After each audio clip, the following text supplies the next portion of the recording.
A screen share.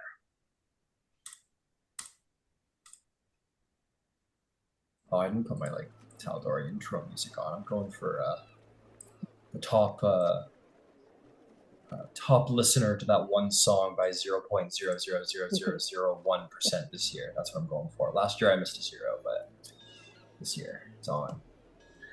Anyway, welcome back. Welcome back.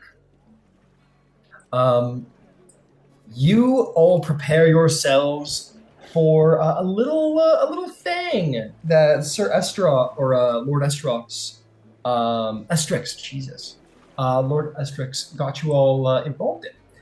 You will be joining various other party adventurers and such to perform a delve into the interior of Thordak's crater for a multi-purposed event.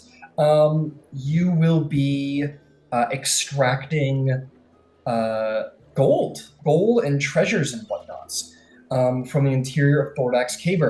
It's a multi-purpose thing. It's philanthropic, where you are recovering the gold. That gold will indeed be yours for the claim of fortune. It's something I didn't mention last week, but Astrix is fronting the money for your delve, which goes towards, the Tal'Dorei's probably paying off their massive debts, making miracles. And yeah, it goes towards your glory and your fame and your fortune, and most importantly, culling the magma Landshark population in the crater, so as possibly, hopefully, to prevent them sort of popping up and attacking Emon, which they've been wont to do once every year or two. But yeah, you guys have a couple last little things to do before your delve begins. I have already received the spreadsheet of bag of holding purchases and so forth. So we don't have to worry about that too much. And yeah, we will begin our session there. So today, so you guys are going to have the second day of Horosol. That is the month, by the way. You're going to have the evening of this day that you are currently in, the first of New Dawn, where many shops are sort of partially open. And it is on the morning of the third day of the month, the day after tomorrow, that you will perform this delve.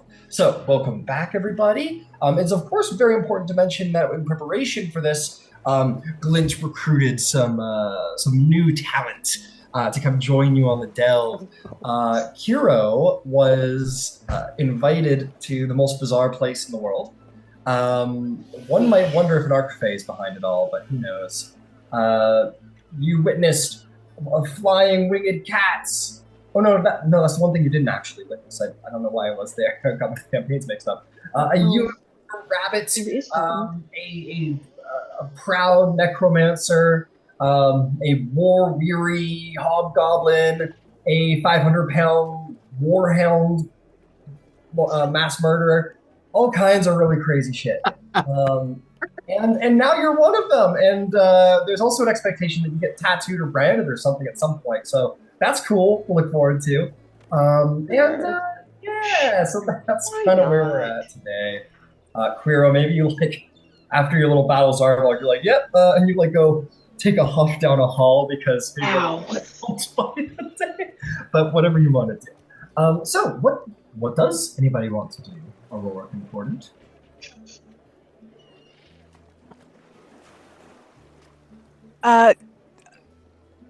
Question. You had said something in the thread over the week about Ember needing to negotiate our rates? Yes, Estrix will be wanting a portion of winnings. It will be up to... that would have been in the letter, so everybody would have known. My apologies for missing that probably very key aspect on his behalf. But yes, a percentage will need to be negotiated with Estrix since he is fronting the money for your delve.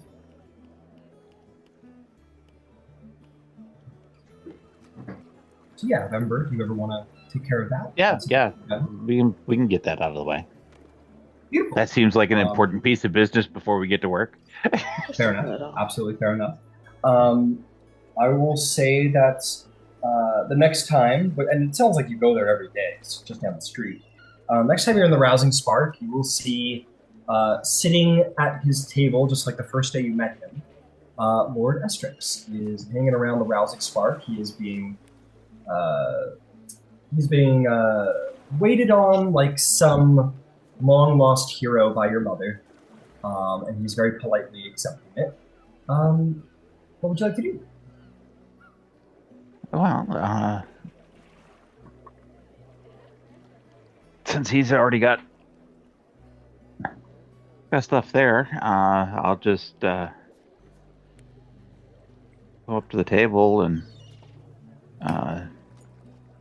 look at the empty chair. May I? Yes. Ember, so good to see you. Please, please. How are things? I heard that you were quite far afield for a time. We were on the road, and it was less than ideal. We'll just chalk it up to less than ideal. Fair enough. I could very well say the same of my journey. So, and he'll raise a little glass of whatever he's drinking, probably a small glass of red. And he'll say, so here's to returning home after adventures that were a little lackluster.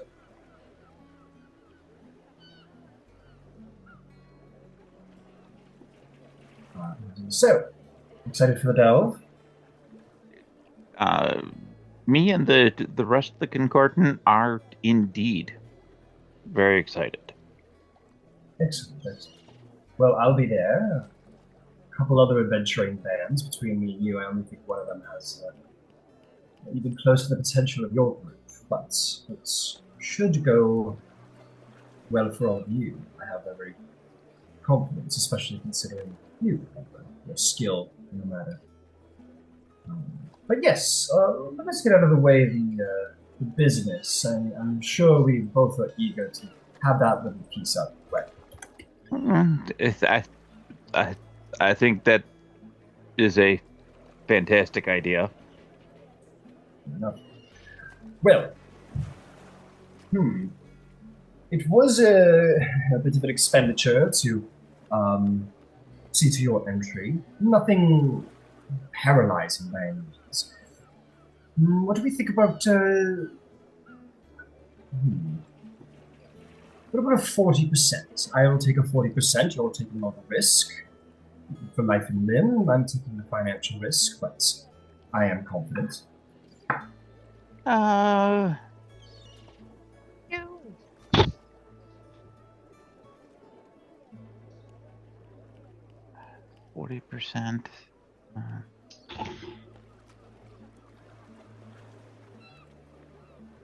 I hate to be that merchant, but considering the risk to life and limb that we're taking,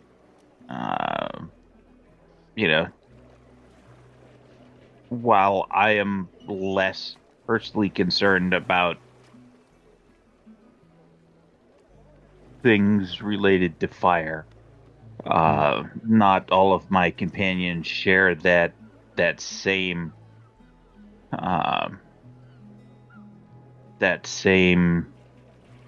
degree of fortitude. And so their risk is slightly higher. So I feel obligated to negotiate on their behest. I see. I think 25% sounds quite reasonable. Maybe persuasion check.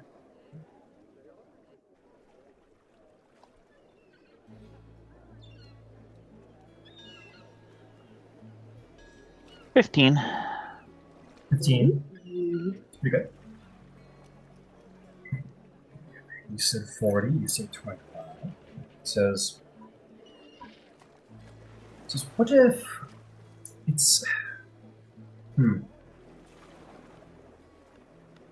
What if we said 35 and your group keeps any magic items separate and to yourselves? It would only be 35 of the gold magic items you use. Uh,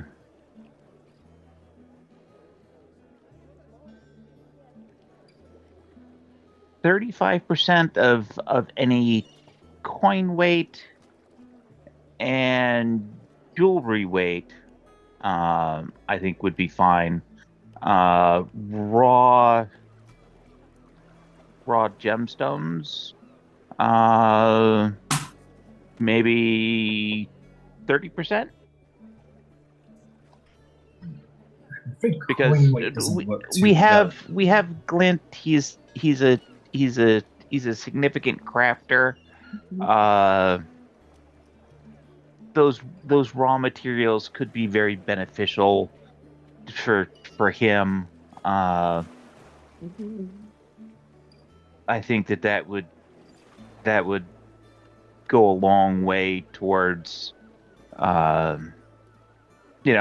we don't know what's in there. Certainly, Thordak was, you know, uh, the king of avarice.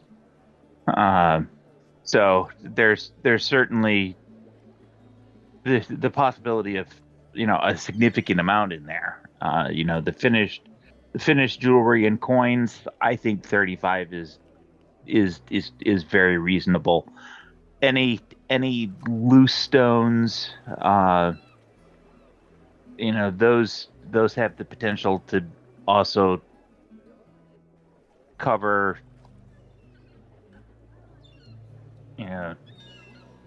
some of the life and limb costs.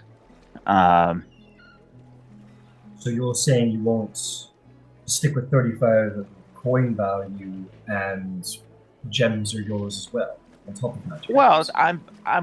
I'm willing to go, 30% on the gems as well.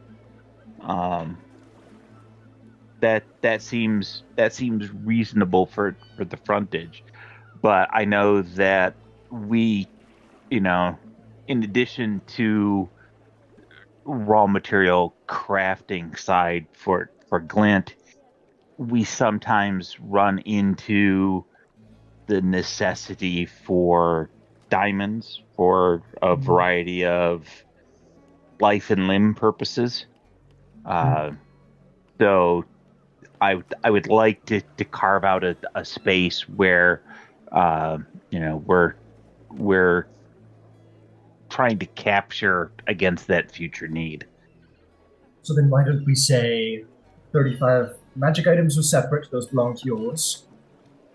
35% of the total value goes to me, and your party gets to prioritize if that comes out of gemstones or coin. You get to choose I out I of where think that comes from. I think that's fantastically fair. Very good. Then it's a bargain. And he'll put his hand up to shake yours. And he'll purchase one of your mother's finer bottles, and he'll say, he'll kind of pour you both a drink, and he'll say, well, here's to you and to the change bringer, who I believe is the patron of this house, and someone to be revered at the beginning of a business venture. I hope for fortune, and may it favor the bold. Indeed. And he'll clink your glass, take a sip, and just say, so, is there anything else that you and your group all require, or you think you're going to be ready for the delve? Any major preparations that are going on this? We've made some preparations and that material, so I think we're all right insofar as that's concerned.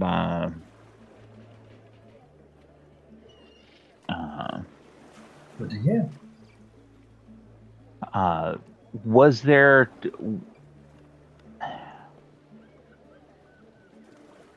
Was there anything in particular we should be trying to keep an eye open for?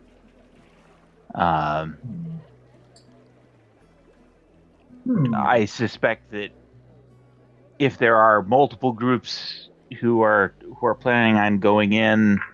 I'm assuming that there are other sponsors. Uh, There are. Um, is it there is. anything Please. in particular that you're desirous of having come out? See, it's a good question. Thank you for asking. As for the circumstances of the actual competition, you will be delving separately. All of the different adventuring groups delve at different times and possibly different dates. So there will be no actual. The No, Council of no Amon head to does not head. want to. Thank God for small Yes, favors. yes. The Council of Amon didn't want to aspire any rivalries of too great intensity in that regard. So they figured, I think, the magma sharks were danger enough. As for me, I would certainly be interested in anything to do with. It's hard not to want to say anything to do with Thordak himself. I mean, a very interesting creature, and I'm told that the crater itself has a connection to the elemental plane of fire. I think both of us having an affinity for fire would find that most interesting if you can find anything in that regard. I think that is absolutely something that's on my personal interest list, because part of the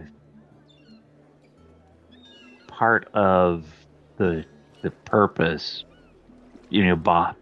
beyond the remuneration is safeguarding uh, Emon from those things that are,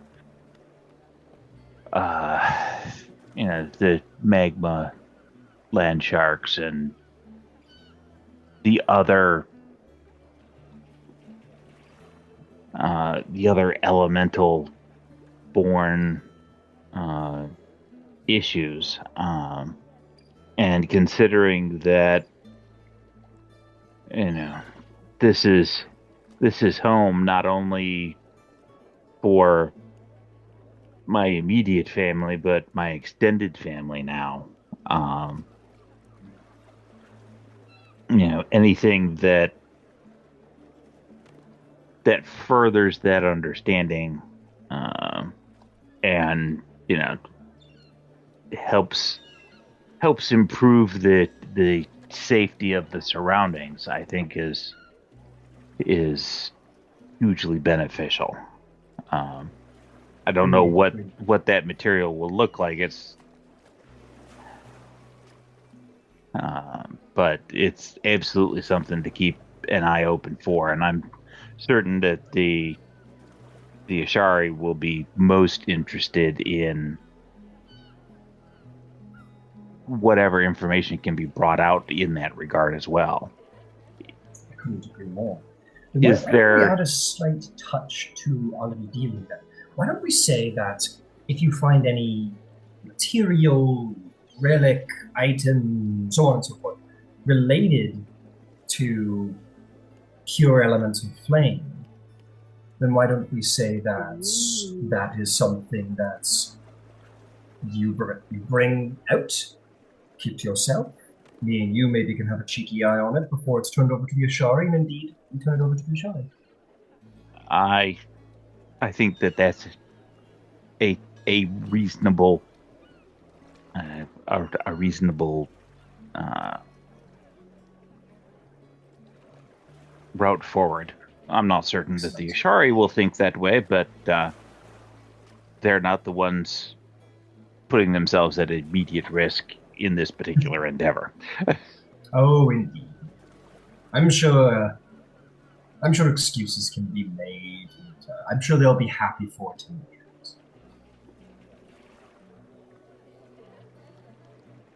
end. And anything that fosters stability is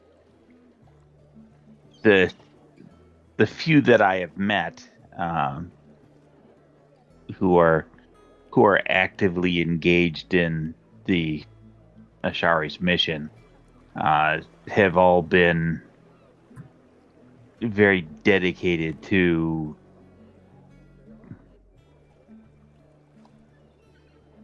peaceful coexistence. We do not wish to undermine them too intensely. But, well, as you say, you are the one to recommend. Well, it's just too... If we found something very interesting, it's just too curious not to have an eyeball. You know? It's something that deserves attention and research, to be sure. Mm-hmm. And those foundings can be shared in the end. There's no reason why it need be anything less than altruistic. I would agree. With that, drink a little bit more, speak a little bit more. He would relay to you that he doesn't know much more about the delve. He has heard some rumors from past delvers that, unsurprisingly, the upper layers are a little less filled with gold due to Emon's own excavations, adventurers' excavations, so on and so forth. You heard rumors that some of the gold is actually melted together because there's proximity to the flame, but the lower caverns are supposed to be teeming with gold, according to one or two people who made it out alive.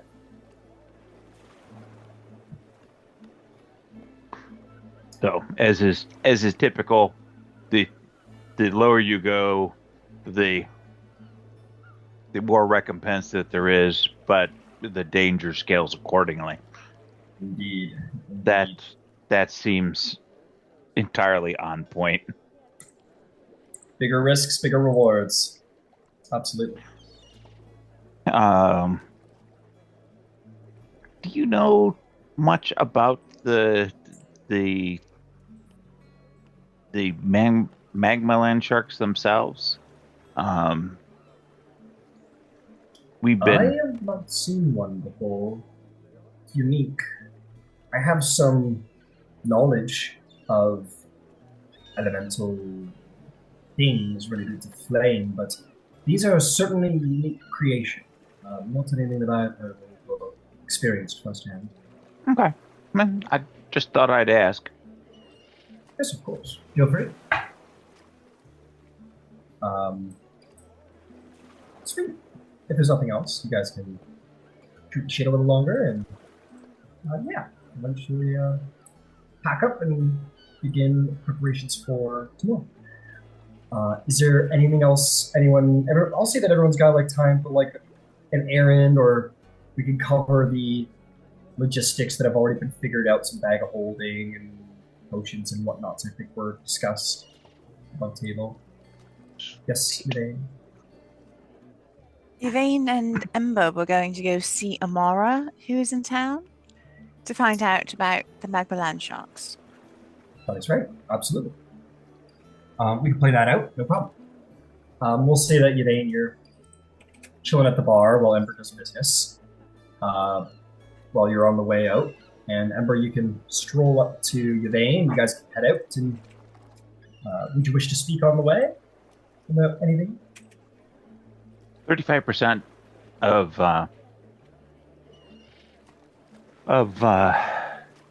coin, gems, jewelry. We get to prioritize out of that what we want, and all of the enchanted material is ours. Oh, that well done. Very well done. Very nice.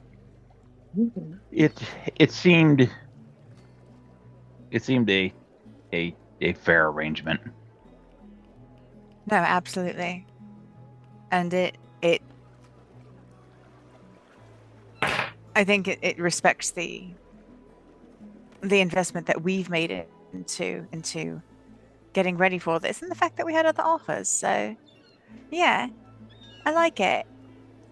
While we're on the way to see Amara, I had a question. Sure.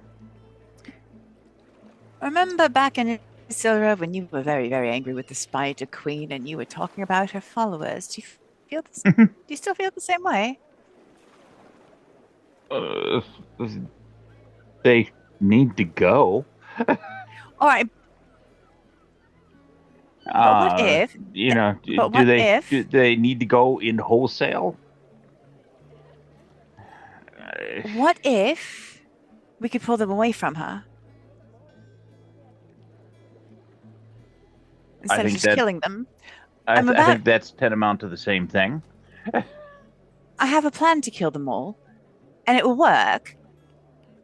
But Oh, they'd be good troops in the army that we need, and I would rather bring them under the sun and to a god that would love them and take care of them instead of her because she's awful and terrible and mean to them. I mean, it's a little bit of stick, a little bit of carrot. Take your choice. I, I think that that's a entirely reasonable approach. Um, you know, a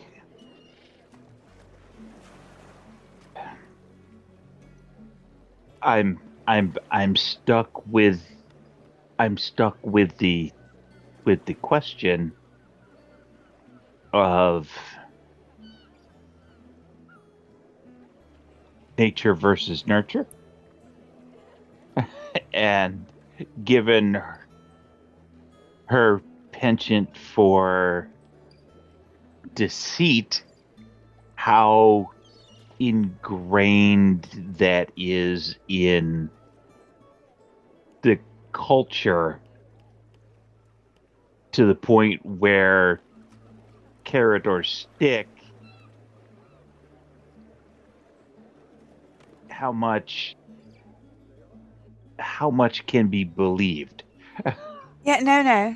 That is something we're absolutely going to have to address. And it's essentially a purity test, right? And I have no idea how to go about it. But I know that not all of the drow follow her. So some don't follow her. And she's absolutely awful, right? Like, what's she done for her people? She was outsmarted by a hobgoblin. Now, yes, I love that hobgoblin. I think he's amazing. But he outsmarted a god, and while I'm terribly proud of him, I am. I don't know, maybe he should be leading them instead of her. He's certainly done more for them than she has already. Do you see where I'm going with this? Absolutely, and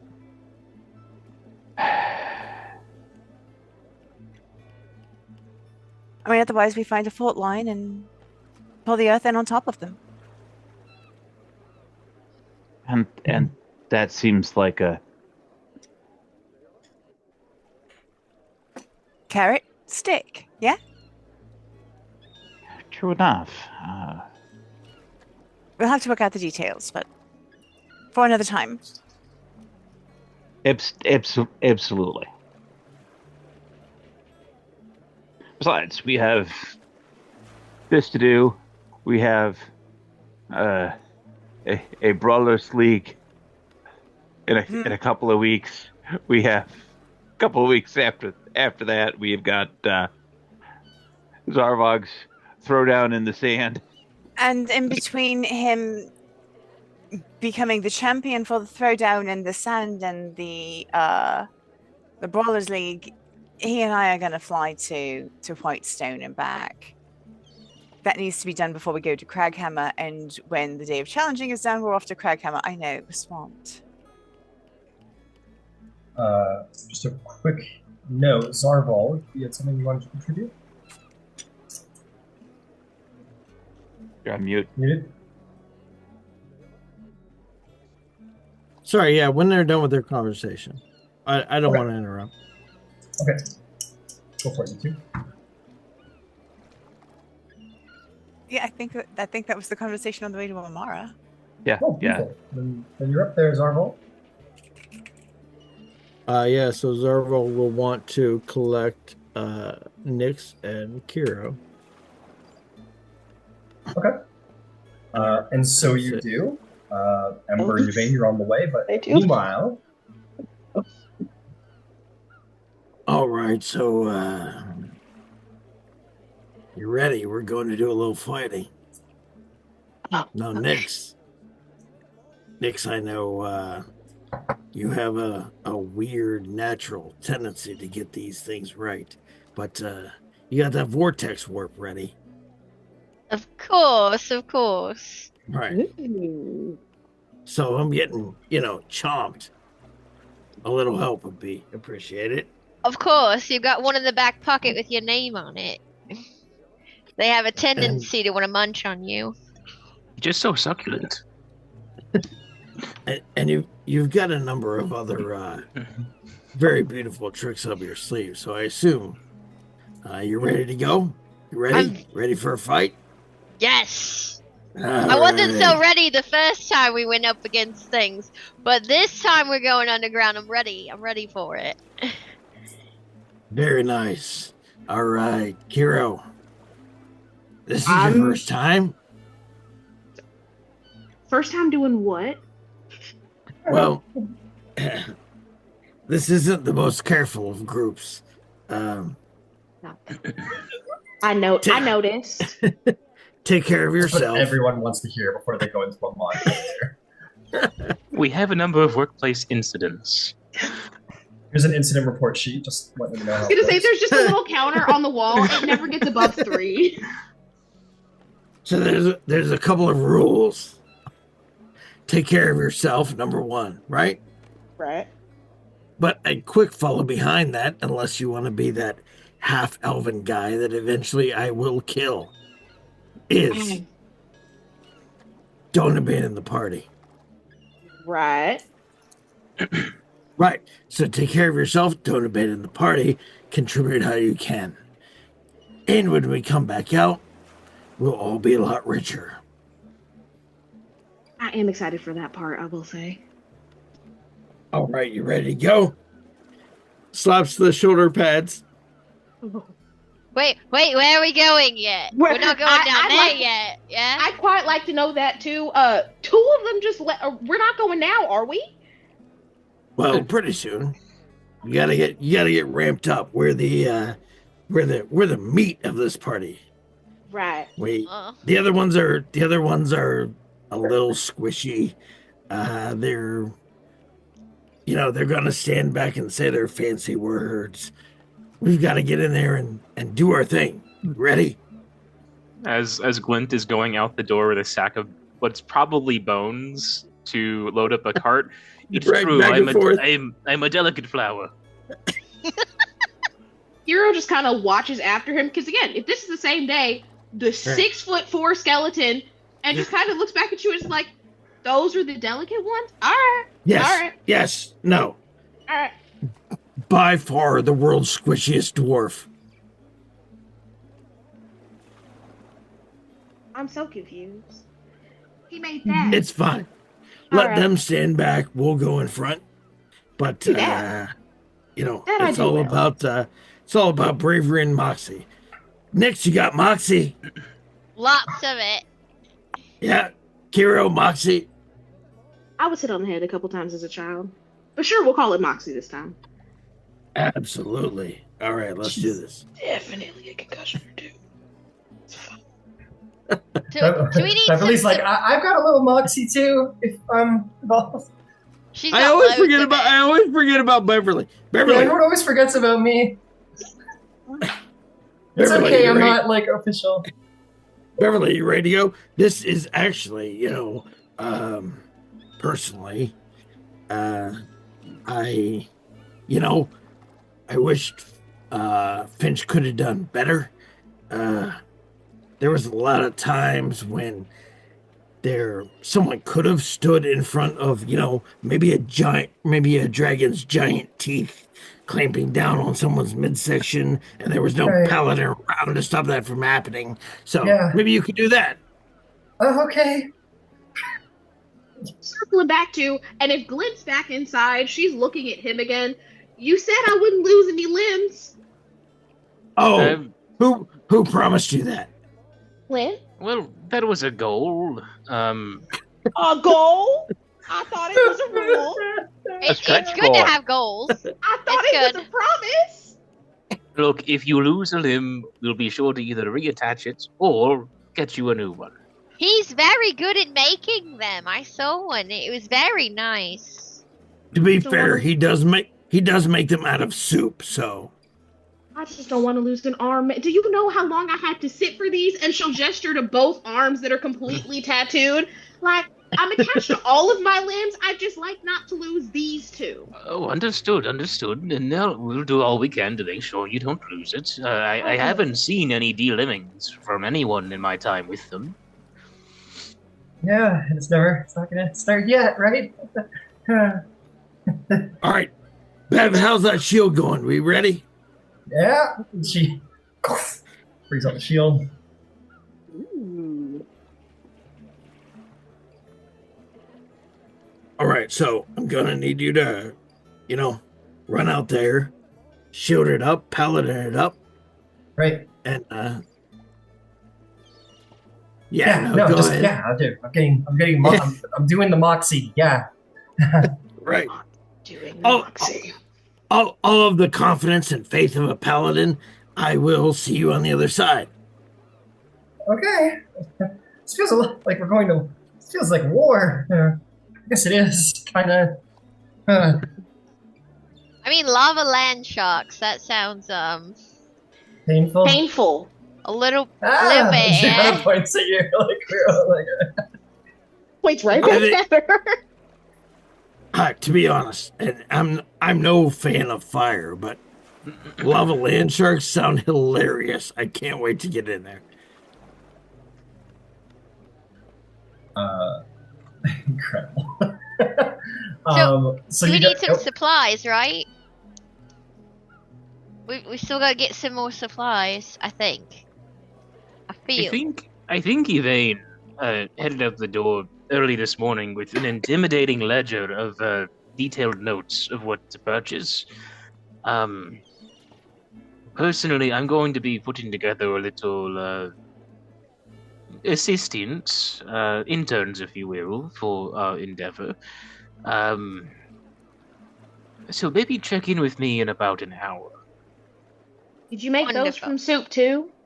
No, these are cows. Cows. Skeleton cat. Okay. Gumbo says, I deboned them myself. She's caught between trying not to laugh because deboned coming from you is hilarious, but also that's a weird voice to say that in. I can't be deboned. I am just one large, very flexible bone. Congratulations. It And is then just true. looks down at Glint. It just looks down at Glint with the widest eyes, just you have to know. Truly, Father, the rest of your skeletons for all time should be liquefied bone meal. You know, I'll think about it. Yes. Would you like a bit of fun necromancy trivia, by the way, while I work? As long as you teach me animate dead after. No, I'll get not it quite yet. I will get I'll it. get it from you one day. One day you'll forget to cast animate dead on me and forget to control me. I Oh, I'm waiting. almost did preparing for this. You see, I thought I should prepare a group of 6, but then I thought, but what about my son? That would be 7. Yes, I And- recall 4 days ago there was just that split second where you lost control and I almost got away. Oh, you were so quick. Oh. Sorry, what were we Let's back to What were we talking about? Are you having Oh. this conversation in front of everybody? Because if you are, Yes. Hero at this point, like halfway through, she just kind of started backing up slowly. She just turned and walked away. I don't need to know. Just It's like as Glint's I don't like wanna know. heading towards I the don't need to know. stables to do whatever terrible conjuring he's about to commit.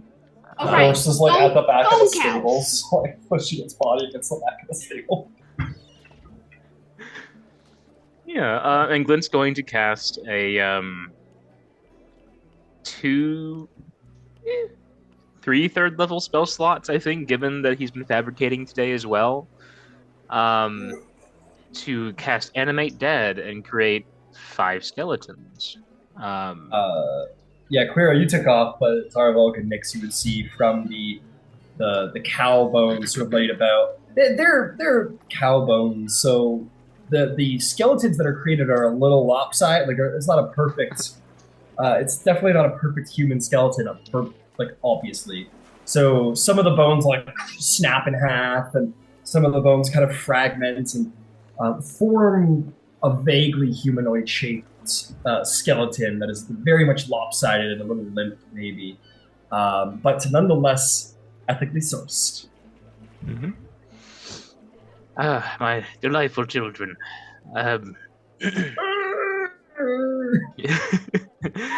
And once they start, like making sure that the armor is fitting properly and start buckling them into their little suits of half plate. Everyone sort of gums because they've got like a cow mouth, so they're kind of like, doing like the camel thing. Oh, precious babies. But yeah, you try them all on, everything fits well. Yeah, and then once they are all suited up in their little people clothes and they have their weapons strapped about, People clothes. Glenn's going to burn all 3 charges out of the protective verses and enhance 3 of them with temporary hit points. Very cool. Very cool. And as always, I will trust you to track that. Yep. Incredible. Governor Bow's like, hello, brothers and sisters. Welcome to the army of the dead. Lightning strikes because he casts lightning. It's a perfectly sunny day. And he goes, fear my power, for I command you all. Of course, after Father. Of course. Bow in allegiance. All right. Now, just to check, because I'm using the 2024 wizard, the anime dead spell had a linked stat block for skeletons and zombies in it for the handbook. Okay. The skeletons there are slightly different from the old school skeletons. The main difference was I think they had higher dex. You were a 2024 wizard, so use the 2024 version of anime deck. So Delightful. Alrighty. In that case, heck yeah. And I'm quickly pulling up my little blocks on them to make sure I have their hit points recorded correctly, and I'll be tracking that in the little party bag I have. Fantastic.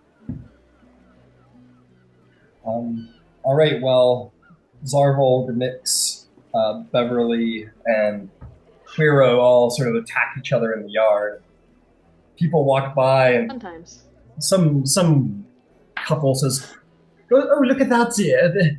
The hobgoblin's playing with his children." It says, "Oh, it's so wonderful to see a good father." And continues to walk down the street, and they're all like rolling around in the mud, like punching each other, like getting on top of it. Hero for a half a second looks mildly offended, not because of Zar, but because they're a different color. I'm blue. Oh, we don't judge, dear. We don't judge. Goes back for rolling It's around the her. classic red versus blue. Yeah, that's true. Zarvog is red skin. Beverly, we'll say Zarvog and Quiro are having like a red v blue fight. Beverly will go to you next. Okay, so Finch was saying I should like experiment with I should feel free to experiment with like my appearance more. I was thinking I should like try like a different look for the delve. Do you think that'd be cool? I think that would be great. I'm very interested to see what you got. Okay. Well, I was thinking of not having any hair because it's gonna be very fiery. So I was thinking of like trying to like go like a buzz or something for it. I don't know. Is that like a little too is that like a little intense? This group, there's no such thing as intense, love. Try it. I think Right. it's a smart bet, honestly, with the fire and all. Right, of course. Okay. And all of the hair on her head will sort of kind of just fade into the rest of her head until she has like a buzzed skull. And yeah, Quiro, you've got Zarvog like an arm lock and you're like punching him in the face, and you like look over and you're like, what the fuck? As you see all of Beverly's like blonde hair just sort of disappear into her scalp. Thought you were the normal one. Oh, She looks like Ghost Rider now. fire. And then she goes, my head's on fire. But yeah, she just looks like Beverly, just with a buzz cut. She's like, okay, should I do anything else? I mean, what you feeling? I think you should go with what you feel, because I'm loving it. I'm loving it. Okay. Oh, what about like eye color? Should I have like a cool eye color for the delve? What do you think? Ooh, I like it. I like it. What are you thinking? Like fiery red or something? Yeah, maybe. I don't know. I think that could be cool. Like maybe like, because I could do whatever, right? It doesn't have to be like green or blue or brown. So I could do like, I don't know, like a yellow. Or is that like a lot? That's probably a lot. No, That's not. No, I like it. I like it. All right. And then after a second, like about 6 seconds, her eyes just sort of seem to wash into a yellowy iris color. Just okay. Okay, cool. Okay. Okay, cool. I'll go like this, I guess. Or I don't know. Do you think I should change anything else? Honestly, I mean, it's now's the time forever if you wanted to experiment. I mean, I think you're looking good now, but you know. Yeah, I had like I had like one thing I was like thinking of, and like maybe it's like really dumb, like, or like I don't know, a little bit. I don't know, like what if I tried like being like a boy for the dough? Would that be something that I don't know? Is that I've never really done that before. I say go for it. There's no dumb ideas in this group. We literally animated a bowl of soup. So, if you feel it.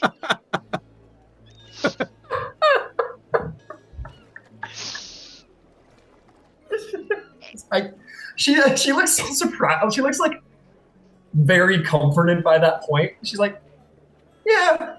She's like, I guess that's yeah. You're right. And she like her shoulders kind of go back. She's like, yeah, you're right. Okay, thanks, Nix.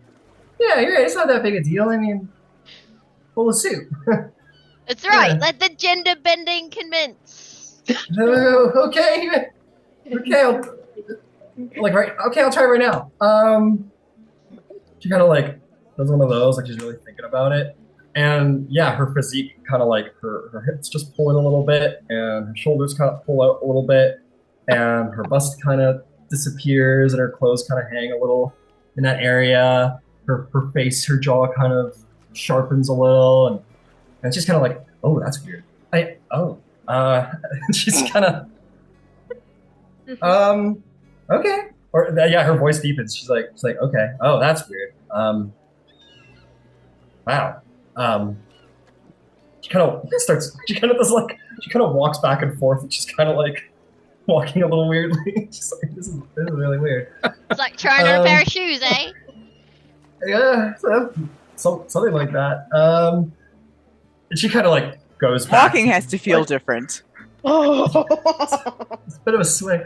She kind of like quickly turns back. Oh, go ahead, Zarbo. Get your hand up. Yeah, Zarbo kind of sees her, or kind of sees them walking funny around in their new body, and he just kind of like winks and smirks, and he's like, "There you go. Now you got it." Yeah, I guess I do have it. And his voice like and her voice is kind of cracking a little, like she's right in the middle of puberty. He's like, yeah, I do have it. And she kind of like shakes her head, and her body kind of morphs back into like her female body. Just like, I'll try again. I'll try again when we actually go to do the job. So look, she kind of shivers a little bit. And he goes, okay, yeah, no, I'll try again some other time. Just remember, whatever you're comfortable with. We love you the way you are. Or the way you want to be. Okay, cool. Yeah. Sweet. Cool. She just kind of like has her shoulders back a bit. Nix, go ahead take an inspiration for being such a great big sister. And she'll just kind of, she kind of has a little pep in her step for the rest of the day. She's feeling a little more confident in herself. Sweet. Oh yeah, Quirrell. Quick thing. If Bev walked away, Kira was just gonna kind of swing her head and look at Zara and be like, "Anything else you want to tell me? Anything else that you think I need to know before we go any further? Anything that slipped your mind that you just assume? Anything?" Nope. Those 3 rules. Stay alive. Right? Talk about those rules later. Keep yourself safe. Don't run away. And I don't even remember what the third one was. It doesn't matter. Contribute. We'll come back to those rules later. Cool. All right, we'll zoom across Emon as Ember and Yvain go looking for a fire druid. Go ahead and both of you roll me either investigation or insight checks to see if you can track down Amara. 44 for investigation. Jeez. All right. Oh, drinks you owe me a coat. 24 for insight. 24 for insight. Beautiful. Let me get her out because you guys, in the massive city of Emon, the metropolis of Tal'Dorei, you find her in like half an hour. Whether it be by great skill combined with dumb luck, who knows? But the point is that you find her. You find her rather quick. She is staying at the Lamia Inn in the Abadar Promenade, which you guys haven't been in before, which is crazy because it's sort of like the yawning portal of this world. Let me tell you a little about it. I'm going to go find her real quick. Come on, load your fast start. There we go. Alright, so then trust. Alright, so you guys walk into the Laughing Lamia Inn. Indeed, there are countless taverns and inns in this city, none including your own Ember. But for the weary traveler, the practiced performer, few is as well known as the Laughing Lamia. It is the inn of Tal'Dorei, as far as fame goes. Almost as old as itself, this fine establishment is it's more of an institution than anything. It's 4 stories, a hodgepodge mass of old rooms, various themes spread across. It's all centered around a raucous central tavern room filled with dozens of tables and dozens more adventurers. You will see sitting at one of the tables, just having a quiet drink to herself, is the druidess Amarazolis. Sort of fiery red hair, dressed in the tribal wear of the Fire Ashari. She's just kind of nursing a ale, just kind of quietly drinking by herself.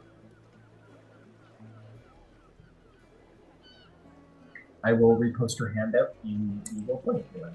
Okay, just to be reminded of what she looks like. Oh.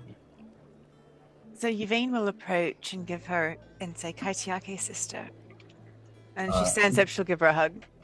Yeah, she'll smile to see you and indeed sort of stand up and bow and say Kaitiake. And will, give you a hug. And she'll say, it's so good to see you. It's been such a long time. How are you doing? Doing well, actually. I was wondering if we could pick your brain. We're going delving tomorrow, and we were wondering if you might tell us anything about what to expect, particularly the magma land. Is that what it was? Magma Landsharks? Oh, indeed. You guys are doing the delve? That's not entirely surprising now that I think of it.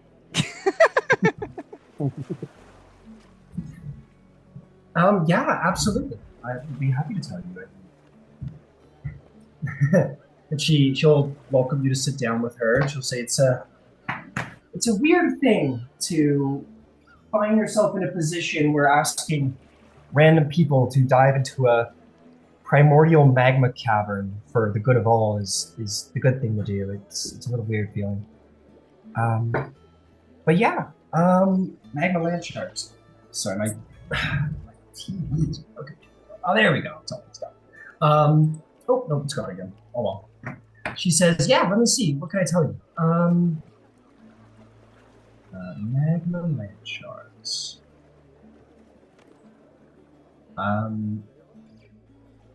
Okay, I'll be able for now. What can I tell you? They come in two varieties. We've only ever seen the young ones, but we do know that there is a sort of there are larger ones, there are older ones that are function as sort of like the mothering of the two. We're not exactly sure how they came to be or where they came from. The best we've got is just sort of Thordak, primordial magic nonsense is kind of the answer we've come up with, which is really embarrassing for a knowledge basis from a fire Ashtar, but we've been more focused on actually trying to close the rift and study Thordak. They're very dangerous. They're very, very dangerous. More so than most of anything else you'll find out there in Tal'Dorei. If you come across one, I mean, when they burst through the ground, they take a lot of lives. Like they're dangerous. It takes quite a bit of the Emon guard to take one down.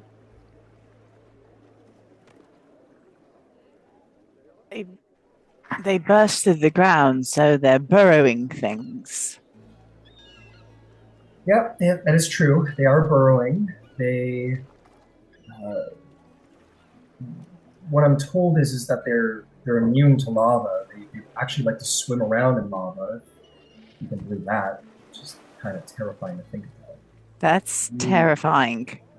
Yeah, they like to swim. They're surprisingly fast, despite the fact that they seem to be made partially of, well, solidified magma. They're elemental in essence. They are magma. They are the essence of magma.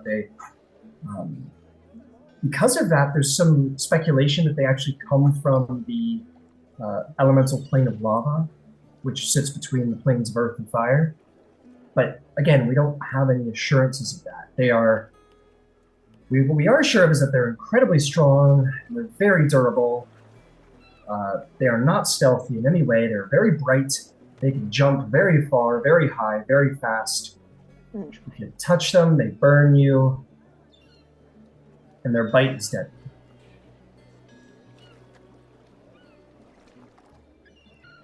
Alright, so they're strong, they're durable, they're kind of awkward, they're on fire. Well, they're on fire as much as magma is on fire, which is kind of molten rock is the best way to think of it. So they're like bitey things, but they're made out of magma. Yes, they're naturally armored predators because of the magma, right? What do they eat? Whatever's in front of them. If it's got meat on it, yeah, they'll eat it.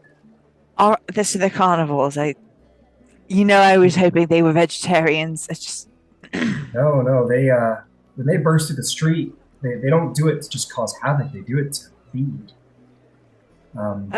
Yep, that's usually how it goes. So that's like why do they feed? Do they feed on kind of anything combustible, or are they actually looking for meat and bone and that sort of thing, like a terrestrial predator would? Or is it, they'll happily eat a tree as opposed to the person standing next to the tree because it's all the same? They seem to go for meat, which is surprising for an elemental. But they'll take anything. They'll eat anything from a dragonborn to a halfling to a squirrel to a horse, and they'll eat it whole. They don't chew. They swallow it whole. The little ones go for the ones that we've seen that, to be clear, are about the size of a very large horse. They go after, me and you, anything of our size category. And they pay no attention to danger when they're doing it. oblivious to danger. They'll run through a line of spears and shields. They'll uproot trees, destroy roads, unleash avalanches, leaving sinkholes in their wake. They eat and they aren't very elegant about it. They appear, they swallow, destroy everything in their path, and then we encountered some insect creatures that, when they burrowed, left behind a fairly significant tunnel structure, kind of like ants, but upscaled significantly in size. These things, do they form those same sort of things, or are they more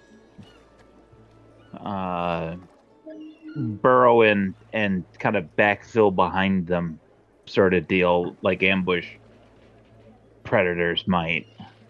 Yeah, some insectoids, they burrow to create their layers.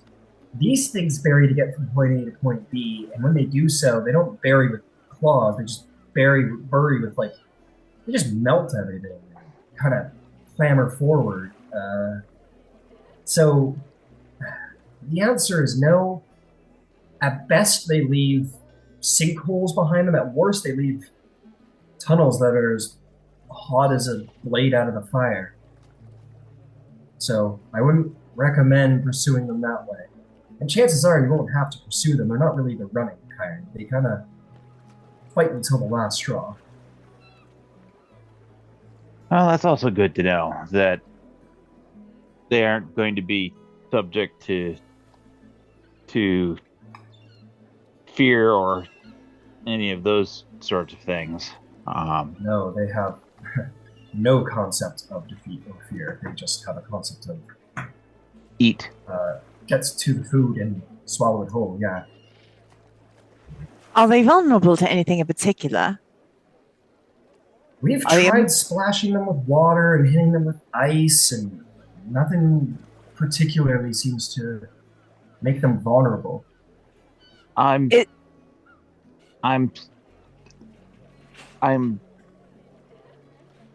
making an assumption. Please correct me if I'm wrong. They are immune to fire. Oh yes. Oh yes. Yeah. Well, they swim in lava. there's immune and there's resistant. Yes.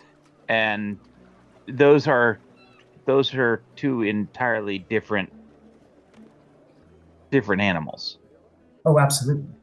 But yes, we have witnessed them swimming around in lava and magma pools like they are frogs in a pond. Okay. Oh, good. That's excellent. Yeah, they're pretty quick when they want to be. Oh, you should also. I would be on your guard at any given time. They can burrow, and like any creature that can burrow, they can kind of feel the earth beneath them and around them. So hiding from them is tremendously tricky to do. Oh, that's so. It sounds like they're burning ankegs they're burning bitey ankegs is what it sounds like. They're burning bitey ankegs. Yes, they're burning, biting on kegs. That is a very, very good way of thinking about it. They have no sense that we can notice beyond their personal instinct. The only sort of instinct that they seem to have besides eat is go back to the hot place when you're done. And that's about it. Have you noticed if normal weapons, do you have to have a special... She'll put her sickle out. This hits just about anything. But what if it was just normal? What if she'll pull her griffin's blade dagger with something like this? That was just... They have no particular resistance to overcome in that sense. A sword, an arrow of any kind will do the job. I just wouldn't recommend leaving an arrow or a sword or something stuck inside of it, or it's going to melt. Oh, that's a good thing to know. So Yes. weapons will melt. Excellent. That's Well, awful. so I'm gonna above table you a little bit here because this is a technically mechanical thing. Rules as written, anything worn or carried can't be damaged unless it's specifically targeted. So melee weapons, you're good. If you shoot an arrow at it, that arrow's gonna fucking melt the second after it's hit it. A dagger might last a couple seconds longer, but basically ranged stuff is gonna get a little melty. But worn and carried items will function fine. Just don't stab it and then leave the sword in it because it won't be there when you get back. Once Very good to know. do they Very good to know. do they cool once they pass on? That's a good question. And our we have a penchant for non-wasting, which is to say, we've harvested carapace from anahags. We've harvested bones and scales from a red dragon. Is there anything harvestable from them? That is a very good question. They are elemental in nature, so the majority of the essence of the creature does most probably return to the plane of fire or earth or whatever, or wherever it comes from. It does leave behind some of its shell, but it mostly disintegrates. That isn't to say that there aren't parts of it that you can take. Yeah, there are some portions of it that can be harvested. We haven't done that personally too much. Well, it's part of our ethical bent. You know, ethical what now? our Evie taps on her breastplate and then on her shield, and then actually gives her the dagger to actually look at, which is the hippogriff's talon. And she notices that well enough because she's pretty much doing the same thing. Like she's wearing like hides of reclaimed mothers and so on and so forth. So she goes, "Okay, you like to make your own armor out of creatures? Yeah, fair enough. It's absolutely. You know, it's the if you have to put them down for safety reasons and that sort of stuff, it's better that they were used and useful. Yeah. You could try. I mean, there's only 4 of us Ashari from Pyra here, so we have to prioritize to a degree, and we didn't bring any remarkably skilled craftsmen who work with that kind of material. So we haven't ever done anything like that or tried, but I mean, maybe you could give it a shot. Like I said, most of the corpse remains of just the elemental energy seems to return to the planes. And that's handy to know. Very handy. If I find out anything cool, I'll let you know. Yeah, sure. Let us know.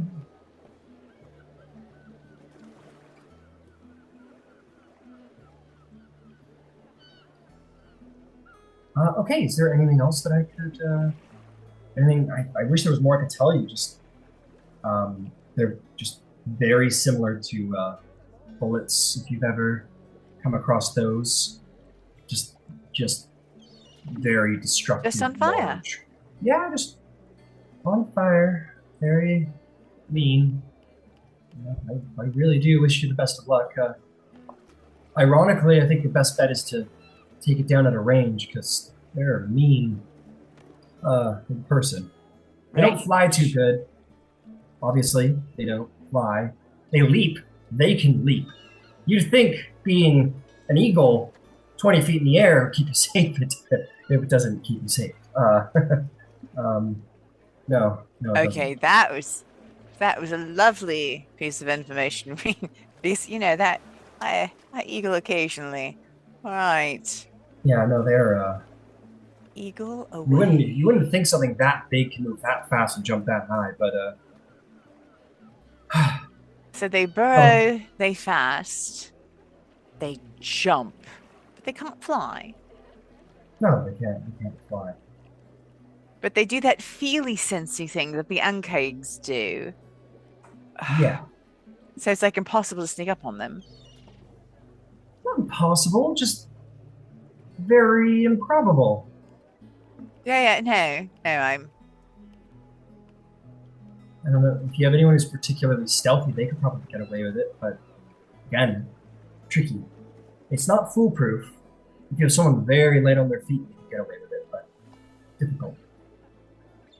We have one like that. Okay. Well, that's pretty much everything that I had questions about. Well, I do wish you the best of luck.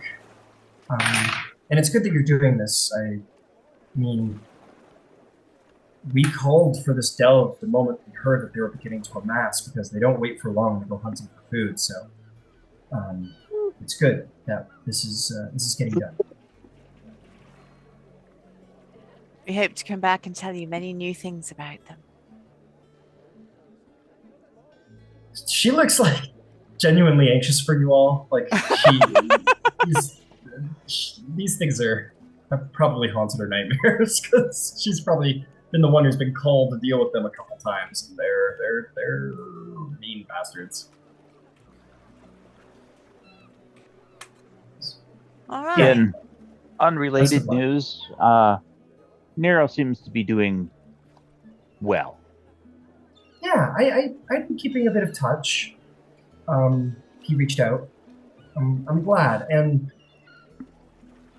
I can't tell you how thankful I am.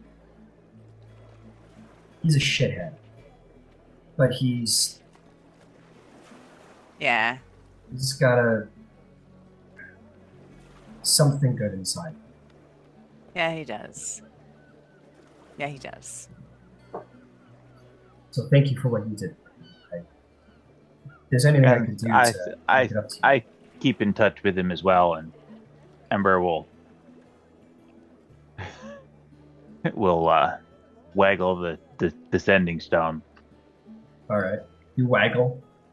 She goes, oh, very cool. Good.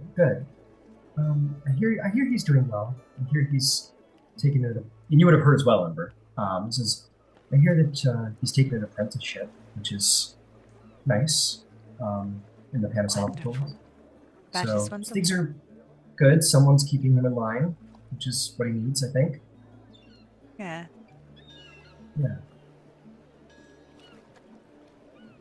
Well, I guess I'll see you all in 2 days at the crater. Yeah. I will see you there. Yeah, and you guys can all get up and go on your merry ways. And as we walk out, I'm going to tell Ember, so I learned this spell, but if you get swallowed or otherwise end up in the stomach of a creature, you can blow yourself out of it. Yeah? So then she just starts going on about strategies of how to use this spell.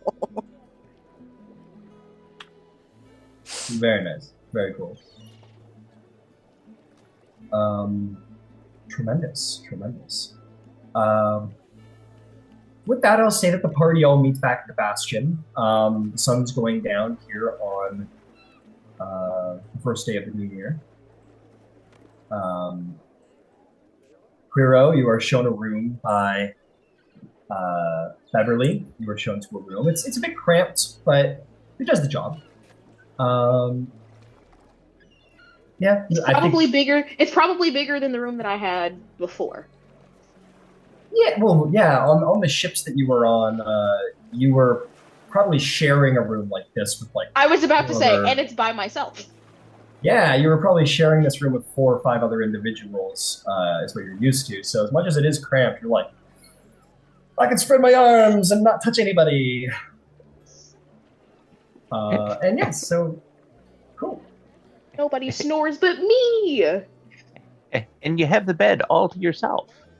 Unlike on shipboard, where they probably, sleep in shifts. So the bed that you use during Yeah. during the night is used by somebody else who's on dog watch during the wee hours. I will say Yeah, the myth about pirates not showering is not a myth. It came from somewhere. Beverly was like, I'm sorry if it's like a little cramped. Like, we just got the place. We're working on it. And she like opens the door and you're like, this is all for me. Dives headfirst into the bed. Just yes. And more than that, you also have a corner room where you have a room of the like a view of like the port and like the docks, so you can like see the docks sort of like stretching down, and then you have the other one that looks out over the Osmond Sea. Oh yeah, Kira's in heaven. She's literally, as weird as everyone has been, they're like, this is one of the things where she's like, okay, I can handle it. It'll be fine. The weird rabbit thing and the giant dog, yeah, fine, whatever. I can handle it. Because that was the weirdest thing you saw all day. Yeah, The rabbit and the dog. Yeah, that's true. Beverly's like, okay, cool. I'll just let you get a company, and she'll just kind of wave at you and close the door, and then you kind of maybe like sit on the bed and like kick your feet, and you're like, it's my bed.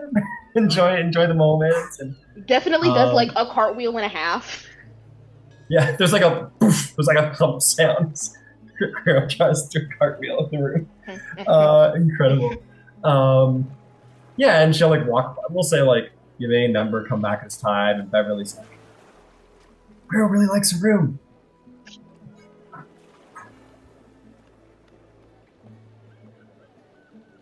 I just think if this goes well, we can really develop the Bastion. I could open up the orphanage, do a little more with it. They need a teacher.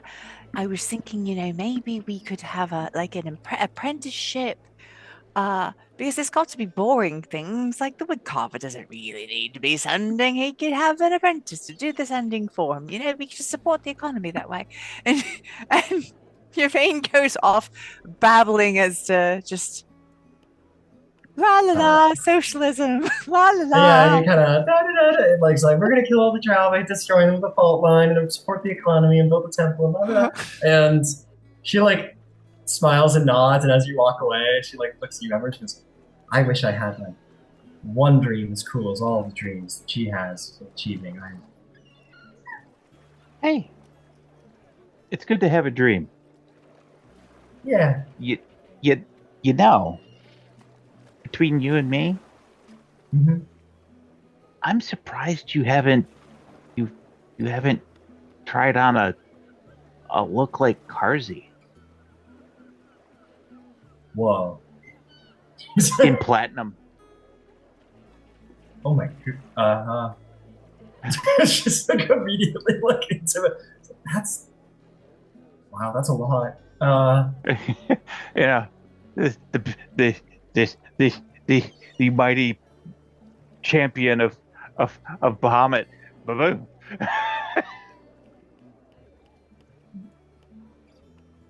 You could probably get Karzi to pose while you worked on it if you really wanted to.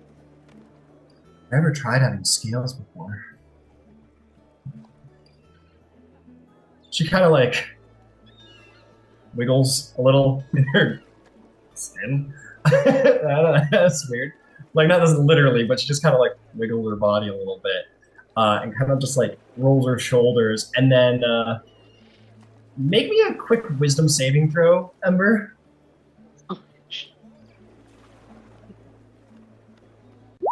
9.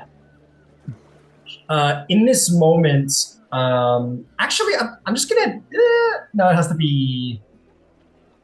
Oh, it's anyone within 30 feet. Like, nah, it's fine. Anyone who has to see, so it's just you.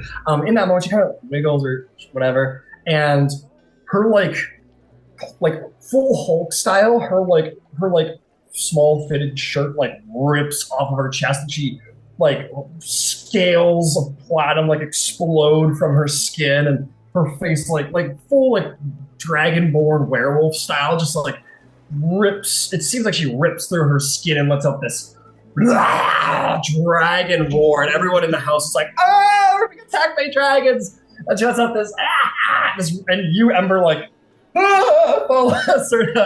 follow back as you have the frightened condition in that minute. And she kind of like shrinks back down and returns to being Beverly. And she's like, wow, I never done that. That was, I'm so sorry. And she like blushes and like, it really works. I guess it does. And she's like flushed and she goes, I need to go get another shirt. And she goes tearing down to go find her room and locks the door and dives under her bed or something. You've seen an Animorphs cover. And that is a feature that she has. She can scare people with her transformations. As I think you've seen once before. But yeah, she gives a shot. That's funny. That's cool. Sweet. Is there anything else anyone wants to do tonight? Okay. You guys We're going shopping tomorrow before the delve. Yep. So you guys will all get a long rest. Tomorrow comes and you guys are all like, it's prep day, motherfuckers. So some of the lists that I've seen floating around in the chat, I'm going to just say that's part of your shopping day here. That's already been sorted out behind the scenes, so we don't need to worry about that too much. But yeah, is there anything anyone wants to do around Emon before the delve? Yeah, we'll take this 45 minutes before break to do any last things, and we'll delve afterward. Did Kiro still need armor? I think so. I think we said that she was going to get a breastplate, but I don't know if it's been fabricated yet. We can do that today pretty easily. Thank goodness. Cool. Excellent one. Fantastic. I mean, there are breastplates around the place. Mm-hmm. And We to don't be have to clear, wait for one to get fabricated.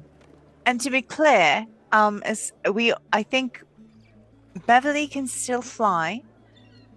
Oh, Beverly, I just wanted to make sure that you have added the fire resistance potion, a potion of greater healing, and a bag of holding to your things. And for all of this, if you could put forth 822 gold and 40 silver, or if you can't, you and I can speak privately. But that allows us to cover all of that, plus a few things for the whole group. And it takes.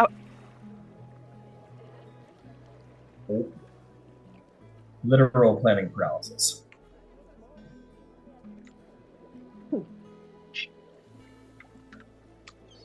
Come on back.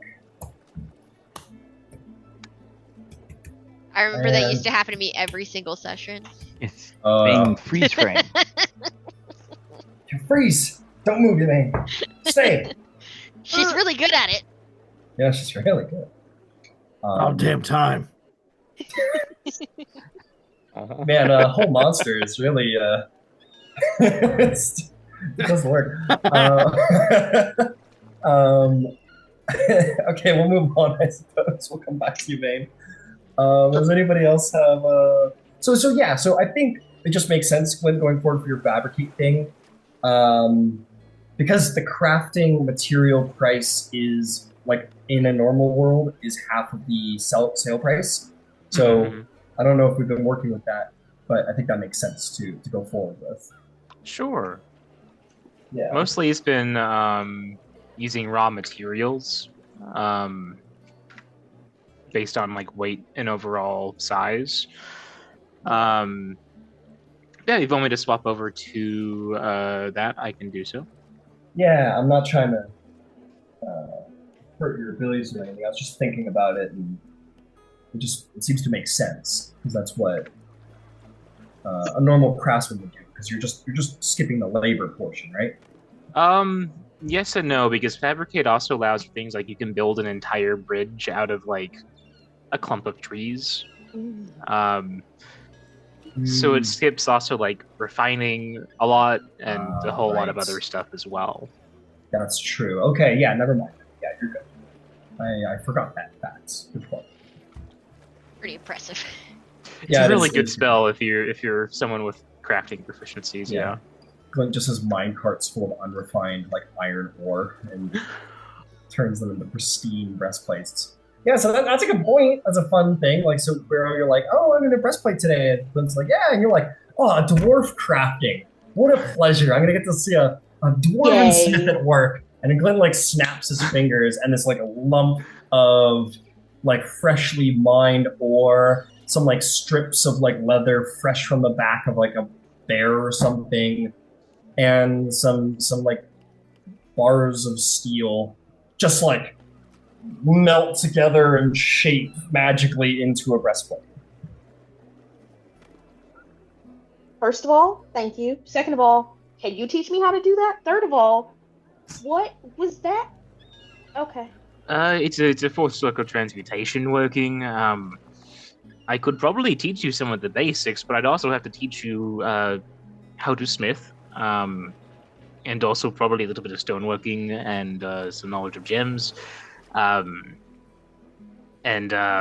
some basic knowledge of how to properly fit to measurements. You know what? I'm all right. Thank you, though. Oh, happily.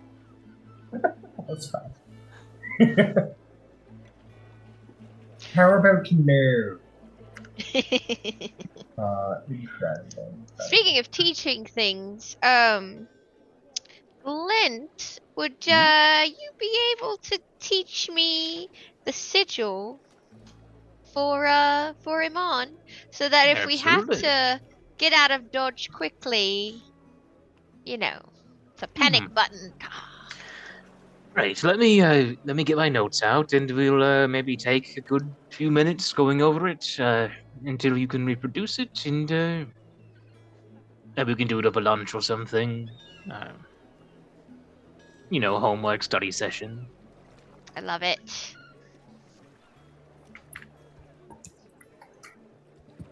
Yeah, and Glint will bust out his spell book where he has some of the different glyphs and sequences or teleportation circles written down, and we'll kind of go over that with Nyx over one of the meals of the day.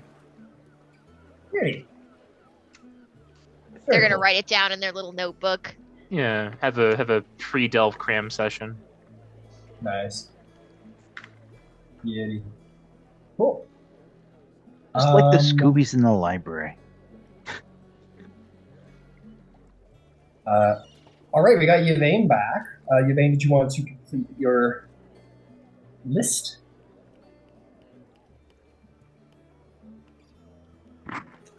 Right, so where were we? My brain's a little bit scrambled after all that. I don't remember. I think you were asking Beverly for money and she was handing. Yeah, so you gave yeah, so we said I just wanted to make sure that she had the pauldrons attuned. Yep, the Griffin Pauldron of Featherfall. And that she had added a bag of holding, a potion of fire resistance, and a greater healing potion. All right, then she is good. Or they. I don't know but I see at the moment. She appears to be Beverly as she always has right now, except that she has like yellow eyes and like a shaved head. Right. Okay, so it's good. Trying to be flexible too. Just, oh no, okay. I'll let you know if that changes. I'll be she, I guess. Perfect. Excellent. I love that. So So There we go. Griffin That should be anything. Pauldron, Bag of Holding, Greater Healing Potion. What am I missing? Fire resistance. Fire resistance. That's the one. Yep, thought so. Beauty. To double check on that front, Carmen, should Gwent have that a potion of fire resistance added in? Yes, I know he you should. went over. Yes, he should. Got it. Let me double check what I have in inventory. Because I She got gave- the Scroll of Air Bubble, the healing Mhm. potions. I do not have the fire resistance. Let me mark that down. Everybody should have a bag of holding. Except the skeletons, who should have backpacks. Yeah, they got little Everyone- backpacks for their applesauce and their school lunches. I love it. Everyone should have at least one potion of greater healing, and that does include Fen. Everyone should have one potion of fire resistance, except Ember, who does not seem to need one. Wonder. Or donated the plasma for this working. Glint has the potion or the scroll of air bubble, and Fen has the token of featherfall. And if there is to be a terrible fall, Kiro, I will be turning into an eagle or something that is flying, and I will come clutch you with my talons. Please don't fight me. It is easier to navigate when I am not fighting you. Thank you for that warning ahead of time, because I definitely would have. And Nyx is covering an emergency exit if we need to make use of a portal.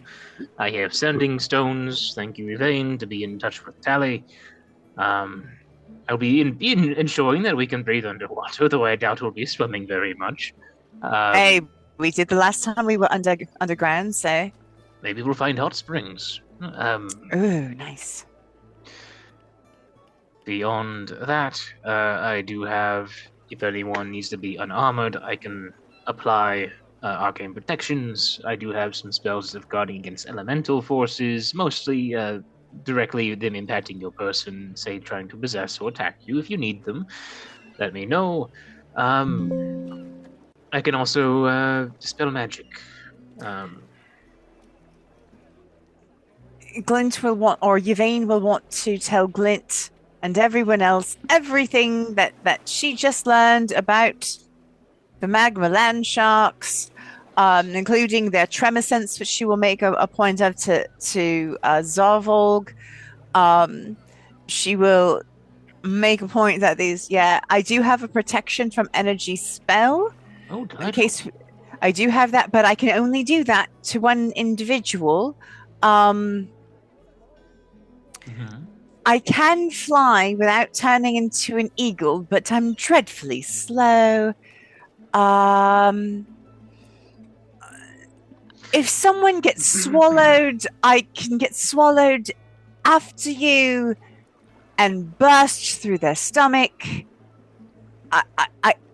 The spell is still experimental. I'm not quite sure how the herniation works, but in theory, the theory is very sound. And she will stop and immediately start talking to Glint about going through the individual muscles and where to. Just like Ant-Man. And you lost her. Oh, interesting.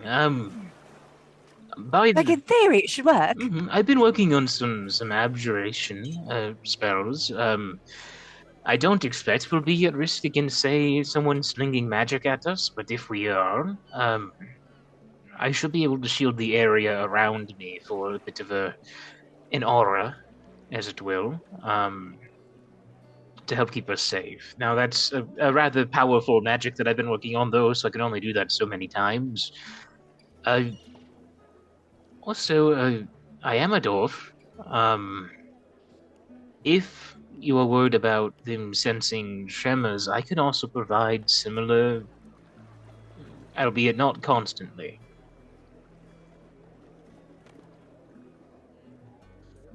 So maybe you and Zarvolg should work together, because he can do the ranger and she like makes a funny little face and does like the crocodile Dundee thing.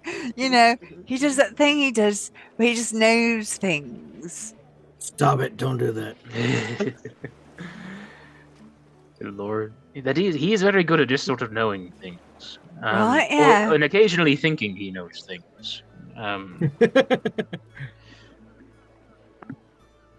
Right, well, I think I'm as about as set as I can be. I do have another spell that I can cast, an Elemental Bane, which should make it easier for you to hit things that are whatever the element we chooses, which will likely be fire. Is that better put on one person versus another? Like, should I put it on Zar? Should I put it on Beverly? Is it a reinforcing spell that you place upon an ally, or is it more of a hex or a curse where you bind it to a target? It is a reinforcing spell. I believe. I don't know if there was something called Elemental Bane on me. That sounds like it might hurt. This is for the first. I don't think putting something called Elemental Bane on me. No. It'll make something. If you can pick a damage type, it would make it more fragile to it. So you put it on a creature then that we might be fighting. That seems to be the way it works. Yes. Interesting. That sounds useful. Okay, so why don't we move on? Yeah. I think strategizing through our whole spell lists isn't exactly how we want to spend our time. No, let's go on. I'm good. Mm-hmm. What else does anybody wish to do with their time today, if anything? It's okay if the answer is, let's get to fucking shit up in the... I'm ready to get to fucking shit up. I think I'm ready to get to fucking shit up, except... I'd like to So we have... Yes. So they have the fire resistance. Is there any armor that could maybe give us some protection from elements as well? Is that a thing? Is that something? I will expedite us along. Yes. If you go to Gilmore's, he says absolutely. It's worth a couple thousand gold pieces. Oh. Okay. Maybe after the delve. Yeah. After the delve, yes. And as a reminder, my sort of magical sale rules is that if you get magic items from a shop, there is an upsell price because the convenience is difficult. But if you go downtime hunting for it from a collector, you're going to find a much better price. Same with sales. So shops are convenient, but more expensive. So that would probably be like, probably like an 8,000 gold piece suit of armor without taking into account the actual price of the suit of armor underneath the enchantment. So, but you'll probably have that if you go hunting for a private collector. Okay. Is there anything else? Okay. Why don't we go to an early break? We are certainly early, but when we come back, delve will begin. We will come to the day 3. Joy.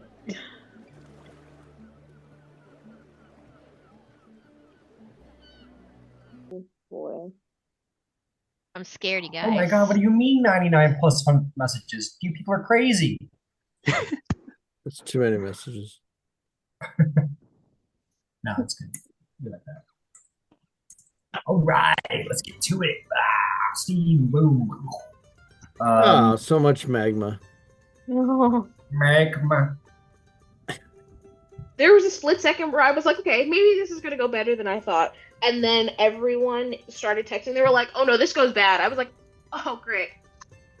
Oh yeah, I should probably open up my, I should get ahead of the game, get my lingering injuries set up, huh? Oh, shit. No. I don't like this. Let's sear and burn our bodies for money. For money. Adventurers are crazy. You get bit by a magma Landshark. Roll 4 lingering injuries. I would like to No, roll for not my four. roll of wheel now. My Yep, wheel of woe. Go for it. I was bit by a radioactive landshark and died. That's what happened. I died. I was promised today's magic wheel. powers. Right, now that I don't need to... Now it's wheel. Wheels for good stuff. Good. Wheels for good stuff, Food. so... So good. All right. It's time. Woohoo! Tell you where you are. You guys make your way up to the Cloud Top District. And you are shown by some servants down to Thordak's crater. A small turn switch pass, there it is, the word,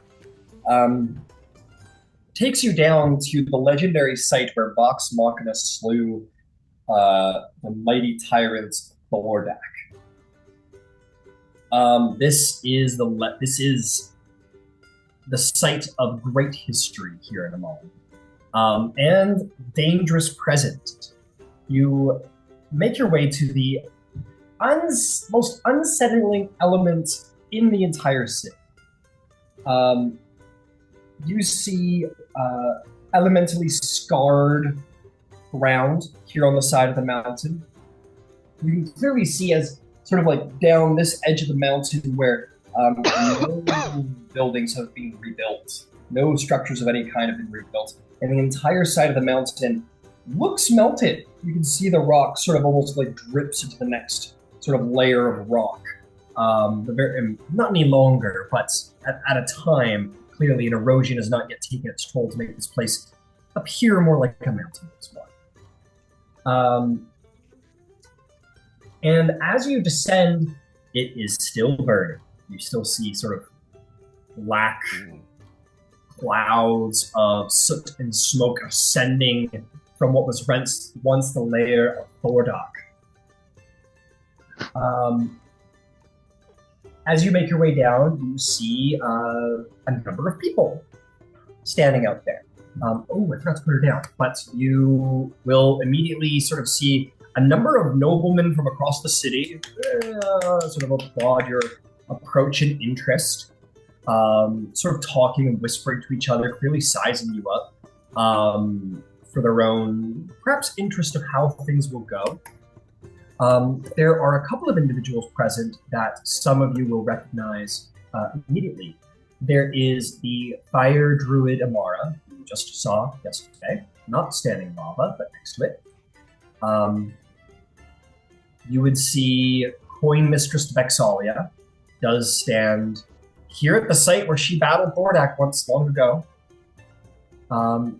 You will also see, standing next to her in silver armor emblazoned with the symbol of the Platinum Dragon, is the Master of Defense. There it is, Guardian Tofor Bronteras. This large, one-armed silver dragonborn bearing fine armor and a sword at her hip. And of course, standing at the front is Lord Estrix. You sort of there's sort of applause. You make your way through, and you make your way up to Tofor Brontes and Vexalia and Lord Estrix, who the three of them are sort of shaking hands. As you make your way up, Tofor Brontes will say, "Welcome, welcome. It is good to see the Aurora Concordant, our very own warriors of the Tal'Dorei Council of Emon. It is such an impressive group that you have brought before us today. Thank you greatly for your coming here, your willingness to delve, your willingness to risk life and limb for the good of all the people of Emon, and thus Tal'Dorei itself. You go not for just fortune, and not just for fame, or just for glory, but the protection of the realm, and for that reason, I salute you." And indeed, the great silver dragonborn on the Tal'Dorei Council salutes you.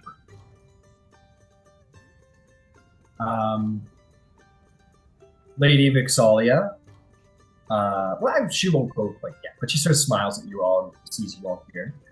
Quick question, Glint, how many skillies are you bringing? 5 skeletons and gumbo. We could also backup bones in my backpack.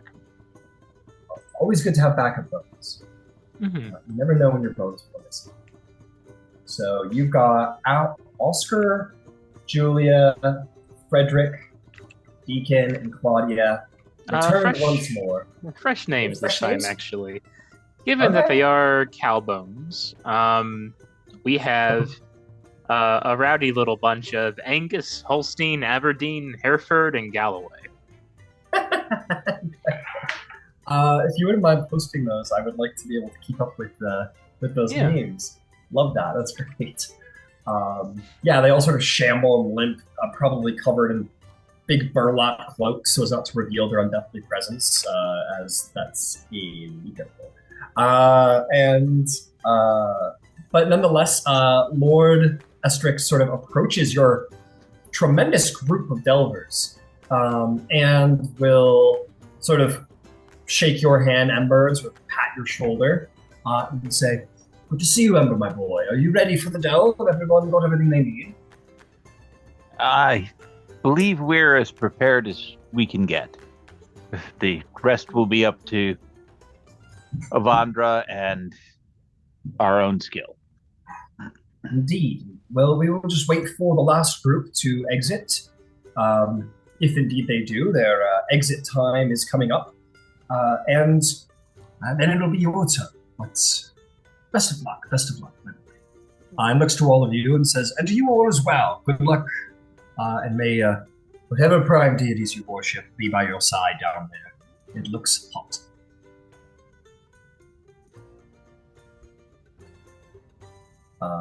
Vexalia, and her whole name. Queen Mistress Vexalia Dorolo, Mistress of the Grey Hunt, Grand Mistress of the Grey Hunt, is also present. She will sort of approach you all and say, "Good to see you all again.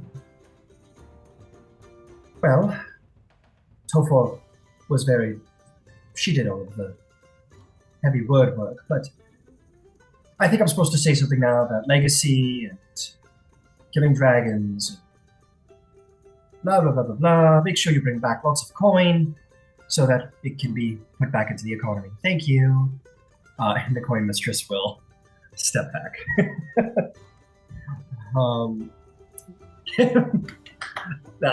Everyone goes wild because she's the leader of Vox Machina and maybe actually has that adventure discipline about her.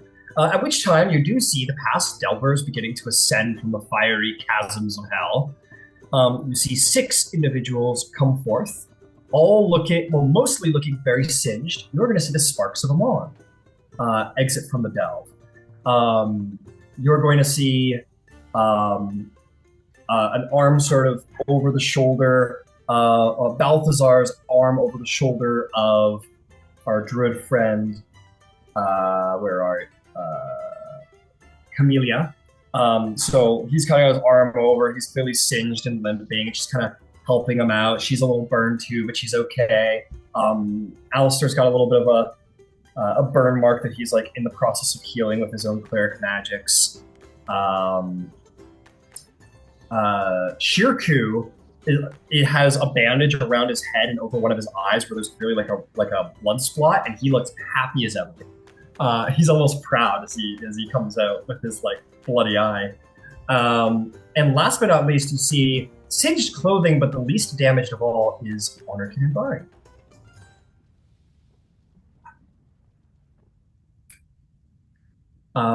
And you guys all sort of collide at the end, not collide, but meet at the entrance. Kiljaya is there as well, and she's pretty burned up, but she's kind of walking jauntily beside Shirku. And all of them are laden with bags and familiar-looking satchels at their sides.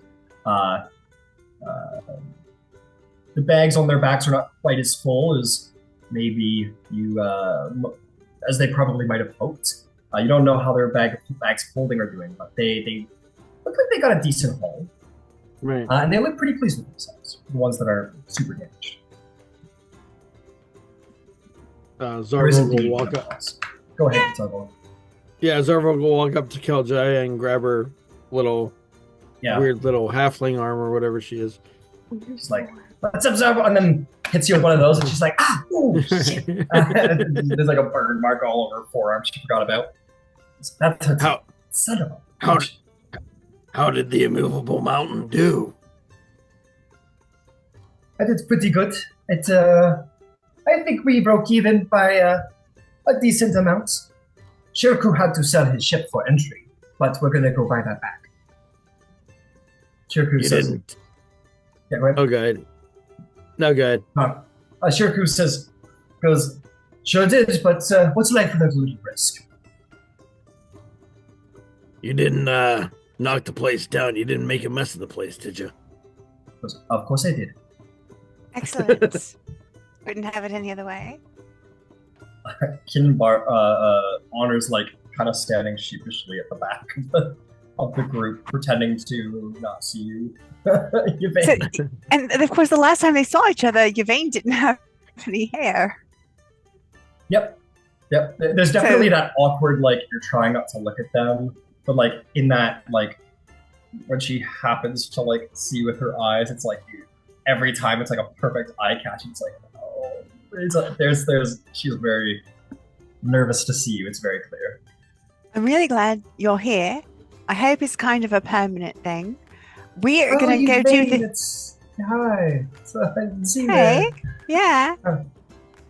Maybe we can chat when I'm done going in there. Sure.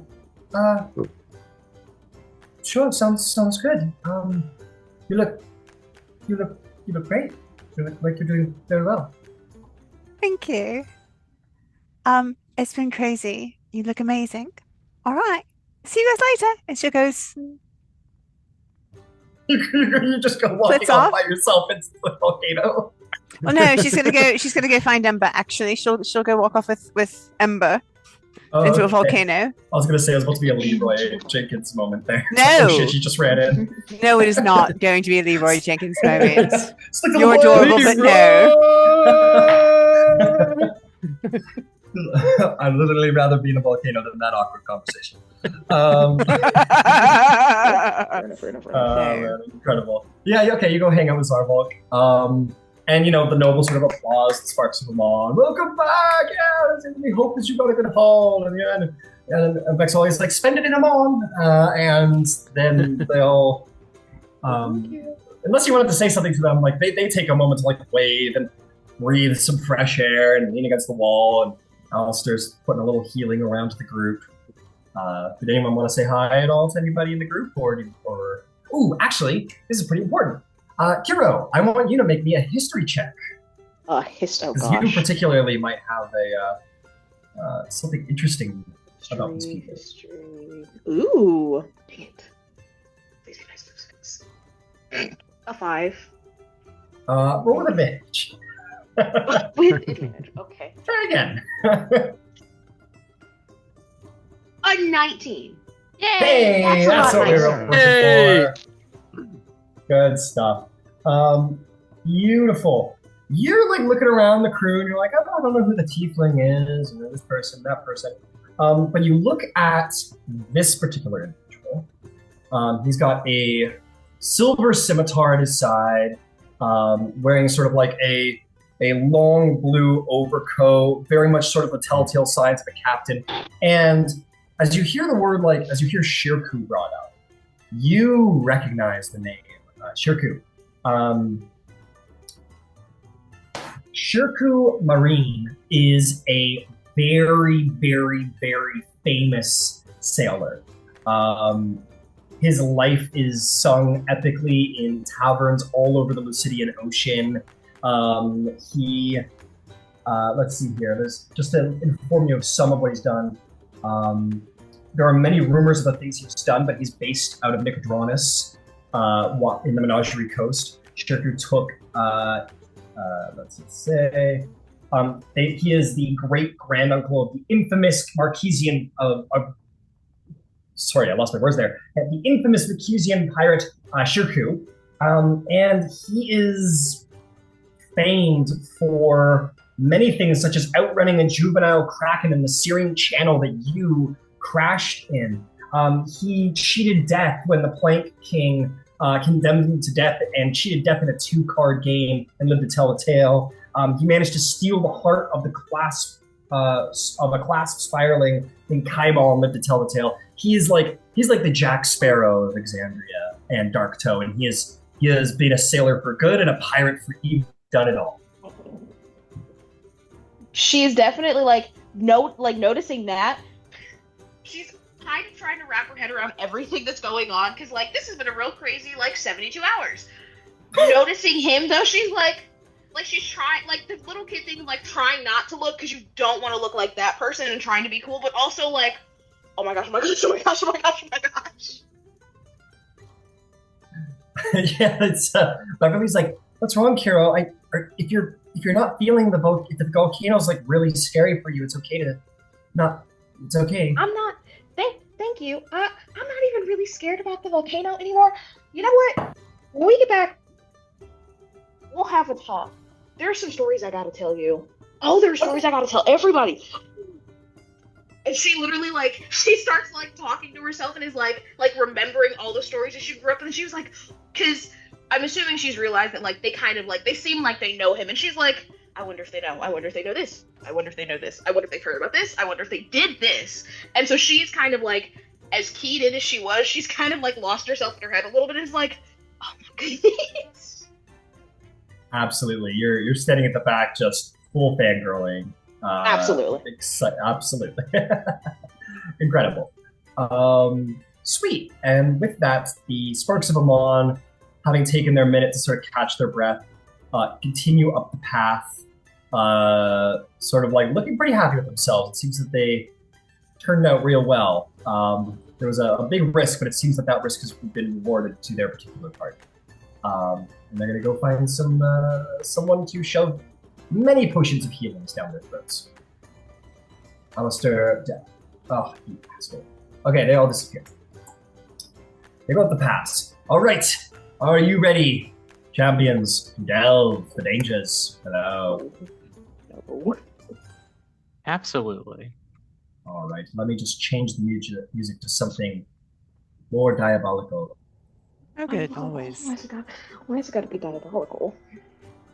Because you're entering the little crater of Big Mean and Nasty.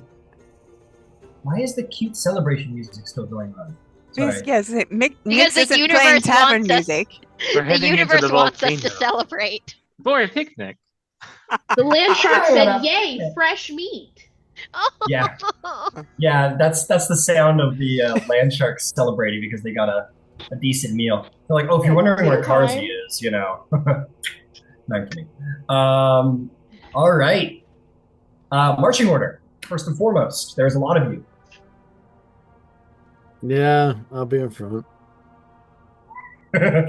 Sure, I'll go after. With the pep talk from Czar, Kiro's kind of right behind him. She does not volunteer to go first, but she's you know what, fine. And so she'll go right behind Zarmal. Okay, yeah, we'll go 2 by 2 by the way. So, Nyx will take up the middle somewhere. got it. Beverly will stand next to you because she's technically supposed to be the tank, and she's falling behind a little bit. Would Yvain and Ember like to take up there, and then the undead army can go behind?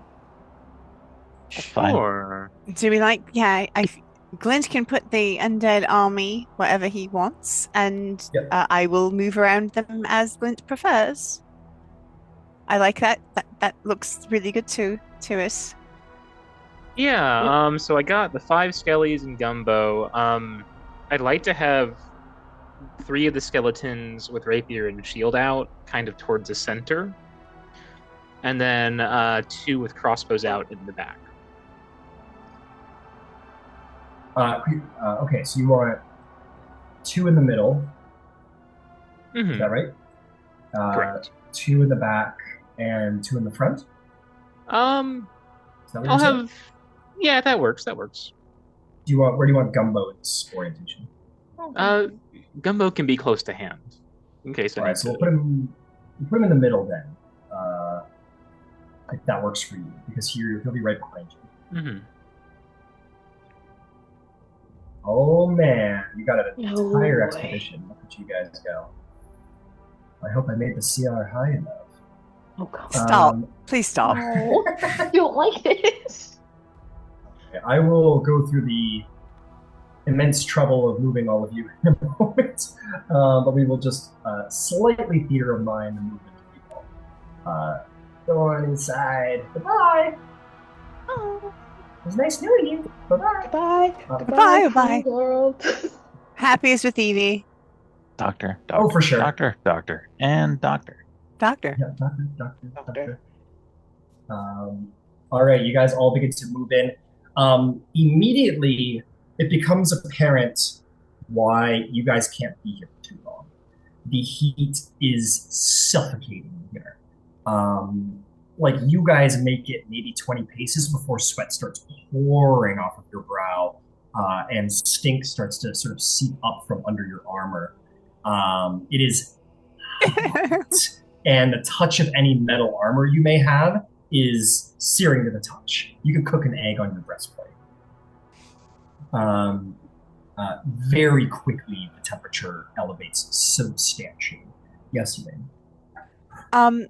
I just wanted to remind you that Beverly's armor is made of the hogs and is not made of metal. Understood. Oh. Understood. That's good. Yeah, that was a flavor text to help you sort of understand how hot it is.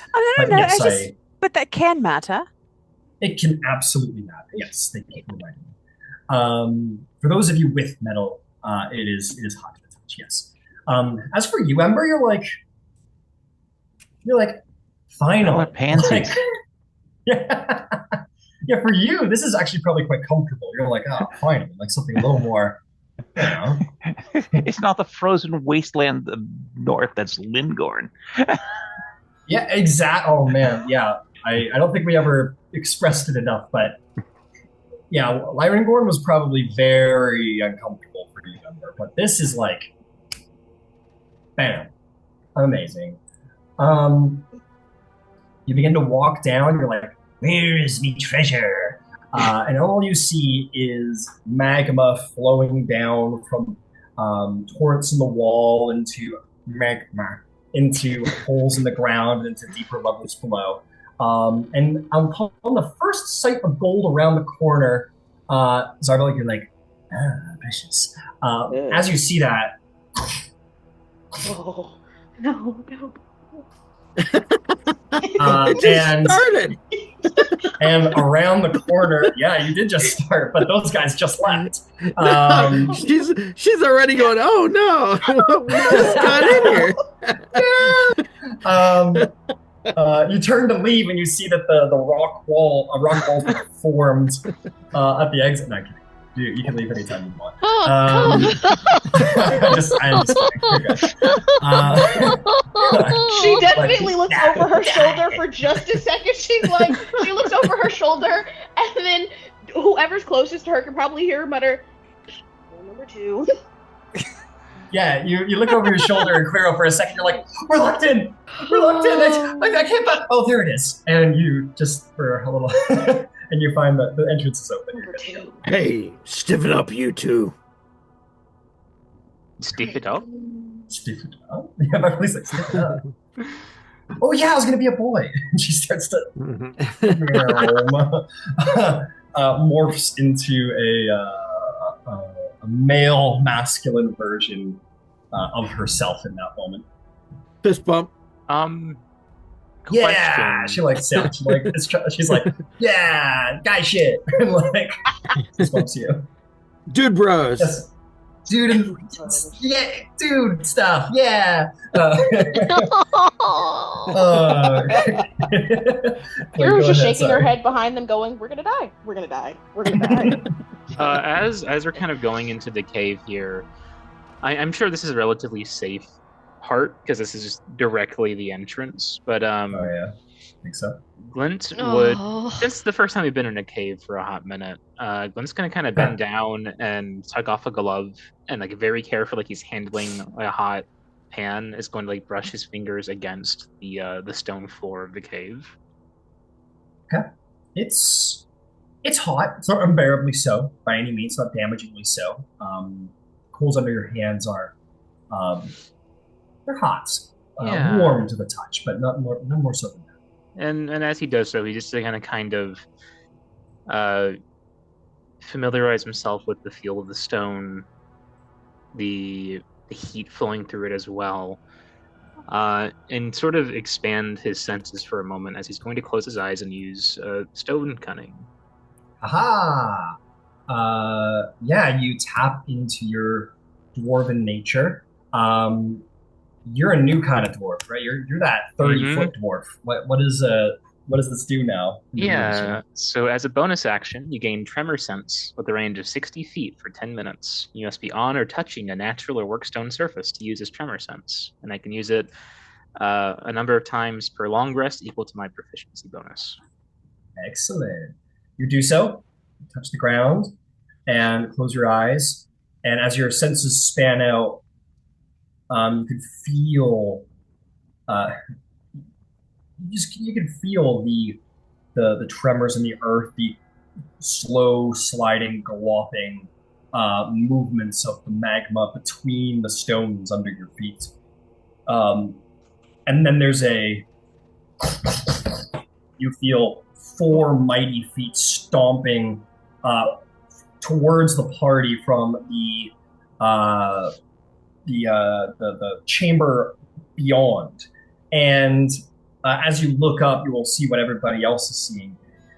You see this almost triceratops looking creature. It is the size of like a very large horse.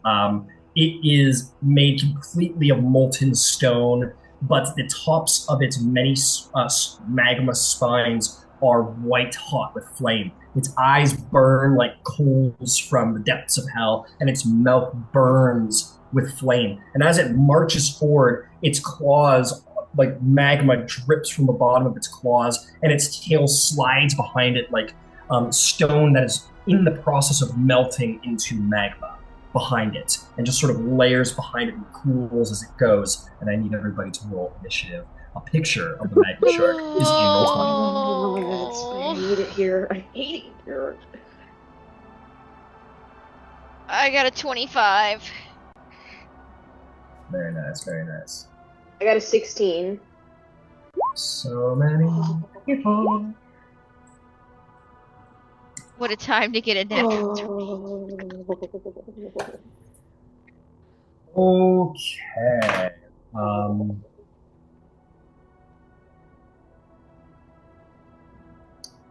Okay. Let's see.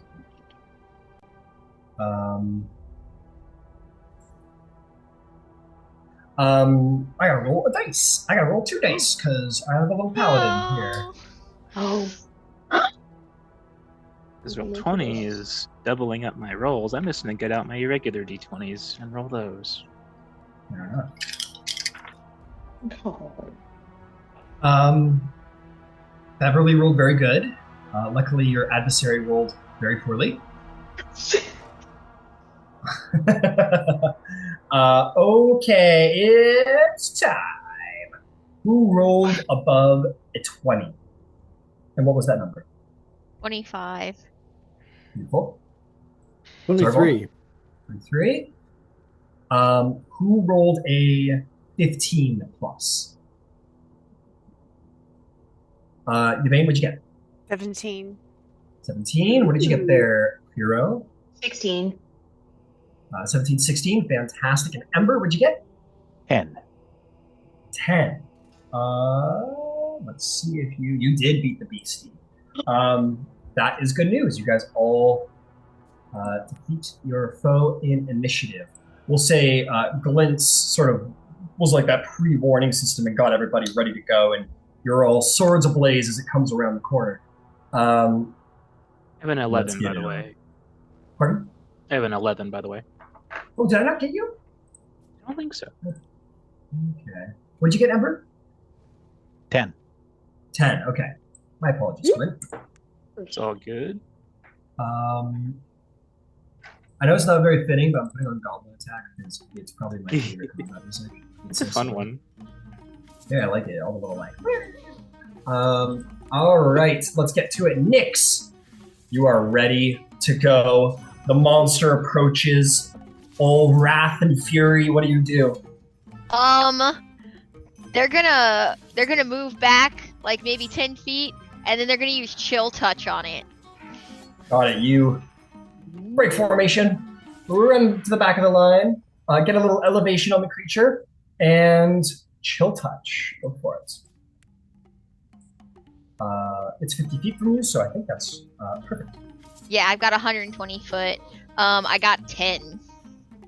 10 to hit. This eldritch claw sort of appears from your musical instrument as you play it. And as it sort of hits the beast, the magic just like bounces off of its head like it were a triceratops just barreling through the spell itself, and it has no effect. Oh wait, I think I put the wrong one. I messed up. It's all good. I did my 2d8s instead. That wasn't right, huh? Oh no, yeah, you gotta roll the d20 plus. Okay. Sorry, I screwed up. I'm sorry. It's all good. No worries at all. So I actually got a 26. And then the hand swings around behind it. Sorry. It's all good. It was all part of your plan. It was a two-part song, and the first was meant to fool, and you strum the second part. It comes around and sort of makes a finger and sticks and like shoots at its butt. Go ahead and roll damage. Okay. It's also very bright, by the 11. way. 11 necrotic damage, fantastic. The necrotic damage does the damage, but it seems uncaring. It just continues to come in. It does damage, but the creature is just of such ferocity and constitution. It gives no regard to damage or danger. Is there anything else you'd like to do? No, they're gonna end their turn. I'm sorry. No, don't be sorry. That was a great turn. That will bring us to Zarvald. Zarvald, it approaches. Yeah. All right. Let's see. This thing is pretty much directly in front of me, right? We got Skellies, Bev, Shield. And let's get to shooting this bad boy. I'm gonna try one right off and see what happens.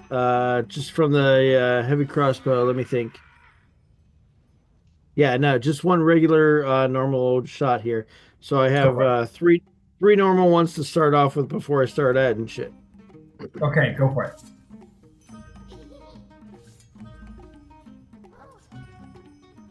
Oh, well, that's not gonna hit. That's a 13 to hit. Unfortunately, a 13 does not hit your arrow. I'm going to say it's not destroyed, but so you will be able to get this one back because it missed. It sort of like glances off of the armor, falls into the cavern. All right, let me try that again since that was not a good attack. No problem. Oh my, I haven't rolled above a 4 yet. Oh my, 14 to hit. I just rolled 4 times and I haven't rolled above a 4 on the die. Oh, you just get it out early. Yeah, you just get him out early. You shoot again, bounces off the armor. All right, here comes my third one before I start doing crazy stuff. Okay. There we go. 28 to hit. There you go. You realize you can't aim for the head. You got to aim between the sort of stone plates towards the flames, and so you do. You fire right into its gullet. Go ahead and roll damage. Yeah, that's 12 damage. 12 damage, fantastic. That bolt melts in its mouth like steak. Oh, well, that's unfortunate. Yep. Well, this is gonna cost me a little bit. Okay, so that was my natural 3 attacks. Let me go ahead and burn my action surge. All right.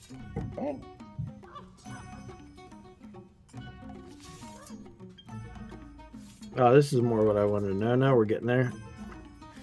19 to hit. That team will hit, roll damage.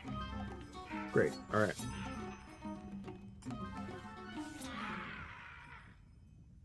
That's going to be 11 damage. 11 damage. Another bolt sinks in and melts. All right. And for the last one, I'm going to use Sharpshooter. So I'll take a -5 penalty to my attack roll and add damage if I hit.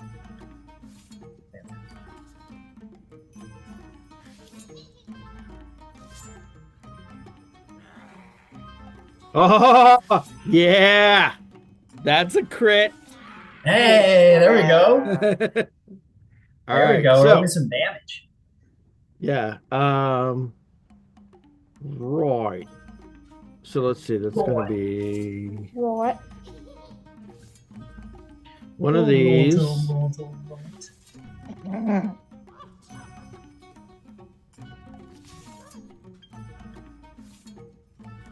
All right. So that plus that is 12. Plus 14 is 26. Plus 2. I believe altogether that is 46 damage on that one. Woo! You make a shot that is right in the center of the solid plate. You just find almost like the fault line in its armor and just crack through the magma stone on its forehead. And that bolt vanishes inside of the creature, and there's just this like pour of like magma down the front of his face. It is what we would consider bloody, but seems to show no sign of care for its harm and continues to charge the party. All right, and so far I've lost 3 bolts, right? That's right. Okay. I'm gonna go ahead and mark those off. I'm thinking of it. Okay, and I would like to move out of this group. If I can move to my left right now. All right, like that? Yes, exactly like that. As far as I can go without being in magma and still being able to see the beast. All right, you want to go? You're at 30 feet, I think, yeah? Yep, that'll work. I actually have 40 this round, but 30 will work. Okay, got it, understood. All right, it's Beverly's turn. Be the one to get eaten. Be the one to get eaten. And she remembers the mantra that was given to her, him. We'll find out. By Zarvolg just the other day. He's gonna run to the front of the line, and she's gonna take the dodge action and just sort of like put the shield up and just get ready for whatever the fuck's gonna happen next. And she will cast Shield of Faith on herself to upgrade her AC. Nice. And just prepare for impact. Yvain, it is your turn. Yeah, right, fantastic.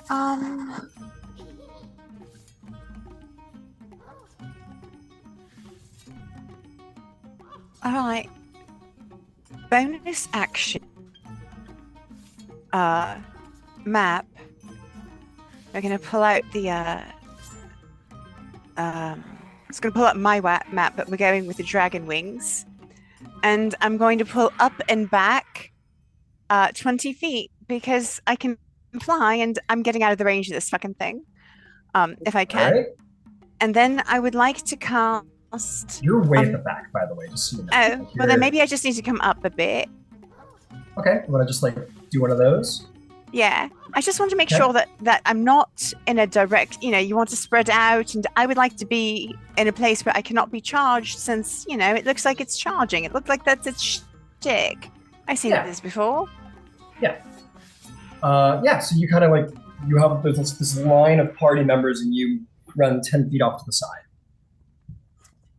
Yeah, and then I want to cast Protection from Good and Evil on Beverly, who seems to be out in front, yeah? Absolutely. There's a range on that, right? There is. Or is that a touch? It should not be a touch spell. If it is a touch spell, I suppose I shall have to run for it. Give me a moment to check. I really don't think it is. Well, fuck me. Sorry, language. It is a touch spell. You're allowed to swear. It's all good. So, Yvain is going to run to Beverly. Can I get up there? Got 30 feet? Sure thing. I think so. I don't think you're going anywhere afterwards, though. You're gonna have 5 feet left once you get next to Beverly. So you're gonna be right in the middle of the front, and you're gonna be staying there. Go for it. Not the smartest thing I could have done, but I've already done it. So, all right. You can take it back, Laura. No, fuck it. I'm here. I'm gonna cast the protection from good and evil. Okay. And then, can I take that 5 feet diagonally up? To the side and up, because I've got the dragon wings and I'm flying. Okay, I see you. You'll sort of fly up to over here, shiny dragon wing lady. Yep. Like I said, the important thing was to be off the line of charging. Understood. Okay. We'll put you, perfect. Thank you. That will do the job, I think. I think that's not too excessive. Yeah, that's fine. Okay, cool. If that is all, that will bring us to Hero. What would you like to do? Oh gosh. She's going to not reach for either of the swords on her belt. She's gonna kind of hold her hand down because she doesn't want to hit anybody, but summon her trident and hold it with both hands and kind of point it towards the thing, and Eldritch Blast it twice. Hey, go for it. And hope she hits. Fair enough. Oh gosh. One is a 11, which I don't think hits. 11 does not. Blast and bounces off it. One is a 15. A 16? 15. A 15 does not hit. It blasts off the front of it as well. Terrifying. Okay, great. Cool. Seeing the strategy that the first two people went with, well, the first and third person, she's gonna try to get, out of line with everybody else. She has 30 feet, and so she's not gonna go as far back as Zar. She's kind of gonna try to go out instead, not into the magma, but, far enough out that if this thing does come forward, it'll, just miss her. Understood. So just, a little, so you just want to be 5 feet outside of the line so you could possibly swing at it. Yeah. Okay, I gotcha. Yeah, you take a 5-foot step out of the line, trident in hand. Is there anything else you'd like to do? Bonus action. Nope, I'm good. Beauty. Good job. Good work. Excellent. That is going to bring us to Glint Grimhelm and his army of undead. So from what we know of these creatures, they bore molten tunnels through the rock, right? That's what Amara said, that they've been known to do that, yeah. With Tremor Sense, can I sense any others burrowing underneath us? No, you cannot. Okay. In that case, Glenn's gonna look at where this thing is in relation to all the other things. Bonus action, I'm going to command the skeletons to start moving in and attacking. But as a lead up on my action, I would like to move towards the side so I can get a clear line of fire on this creature. Okay. Which side do you want? You want to the right over here or to the left over here? To the left, relatively near Zarvolg, but with a little bit of distance. I'm trying to keep things spread out a little bit, targeting-wise. Got it. You could do 15... Yeah, maybe one little step on that ledge up, on the layer below where Zarvolg is. Yeah, perfect. Like that? Yeah, that should give me a relatively decent line of fire. Beautiful. And how far away is it from me? It is 50 feet. Alrighty. In that case, I am going to cast a spell at it. What? Yeah, I know. Crazy. And I'm going to do some research here. I am going to cast Ray of Sickness. Oh, maybe an attack roll. Very good idea. Alrighty. So that's going to be a 26 to hit. I think that'll hit. That might hit. That might do the job. Awesome. Love that for me. So that is going to be, I believe, it's been a while since I've actually cast this in anything. It should be 2d8 damage, so I'm going to roll that. 4 plus 7. That's going to be 11 points of poison damage, and it also has the poisoned condition until the end of my next turn. Okay, the poison condition. Sorry, one more time. Poison condition. Poison condition until the end of my next turn, and also 11 points of poison damage up front. Points of poison damage up front. Fantastic. All right, you guys are taking punches at this thing, and it is very hurt. Like took the corner and sort of very Balrog sounding. That sort of sounded like almost like stones grinding against each other. That flaming growl, and then just arrows, eldritch claw, fucking all of you let off a barrage of attacks against it, and it despite its body just being torn apart, it looks decisively at the party. Let's deal with your undead people. Yeah. So the frontliner skeletons have shield and blade out, so there's, I believe, 3 of them ready to advance and take a stab if they can. There's 2 in the front. Did you want them to run right into melee? Yeah, let's find out what happens when we touch it with more expendable things than our flesh. Let's do one at a time. Yeah. Go ahead and make me an attack roll for Skelly number 1. All right, that's going to be a 22 to hit. That will hit. 1 more damage. Alrighty, and that's going to be 11 points of piercing damage. He stabs into the creature. It bellows in pain. Your skeleton, as it does so, the blade immediately superheats and like begins to melt the bone on its arm, and it's going to take 11 points of fire damage. Alrighty. Cool. And the thing falls dead. And all of the heat on its body just fades away, and the general structure of the creature just kind of turns into a lump of solidified magma stone. And it is defeated. Alright. And that's that. You all wait around for a moment for danger number 2 or possibly 3, and it just doesn't seem to arrive. That wasn't so bad. Well, hush you. However, Glint, go check it out. See what it's made out of. See what sort of, like, would that make good armor or something? I've never taken apart one of these, and she's gonna keep the wings out in case she needs it, but she's gonna hop down and sort of, get her skinning knife out. Point of order. The pile of cash first. Oh yes, no, of course. We can part these on the way out. Thank you. You are so correct. Correct. Mm-hmm. Thank you, sir. Thank you, sir. As a reminder, things away. Skinning things takes a great ordeal of time. This ain't Red Dead Redemption. It don't happen in 3 seconds. Mm-hmm. So it would a creature of this size, it would take quite a while, regardless of what you find on it. Yeah, and you are sweating buckets. It's a point, actually. You, well, none of you actually got in the physical. It's fine. It's fine for now. Ember, you're doing fine, but all of you immediately felt like the lethargy of basically intense, sprinting energy usage in a wildly hot place. You don't think that there's a constitution challenge in here somewhere on top of everything.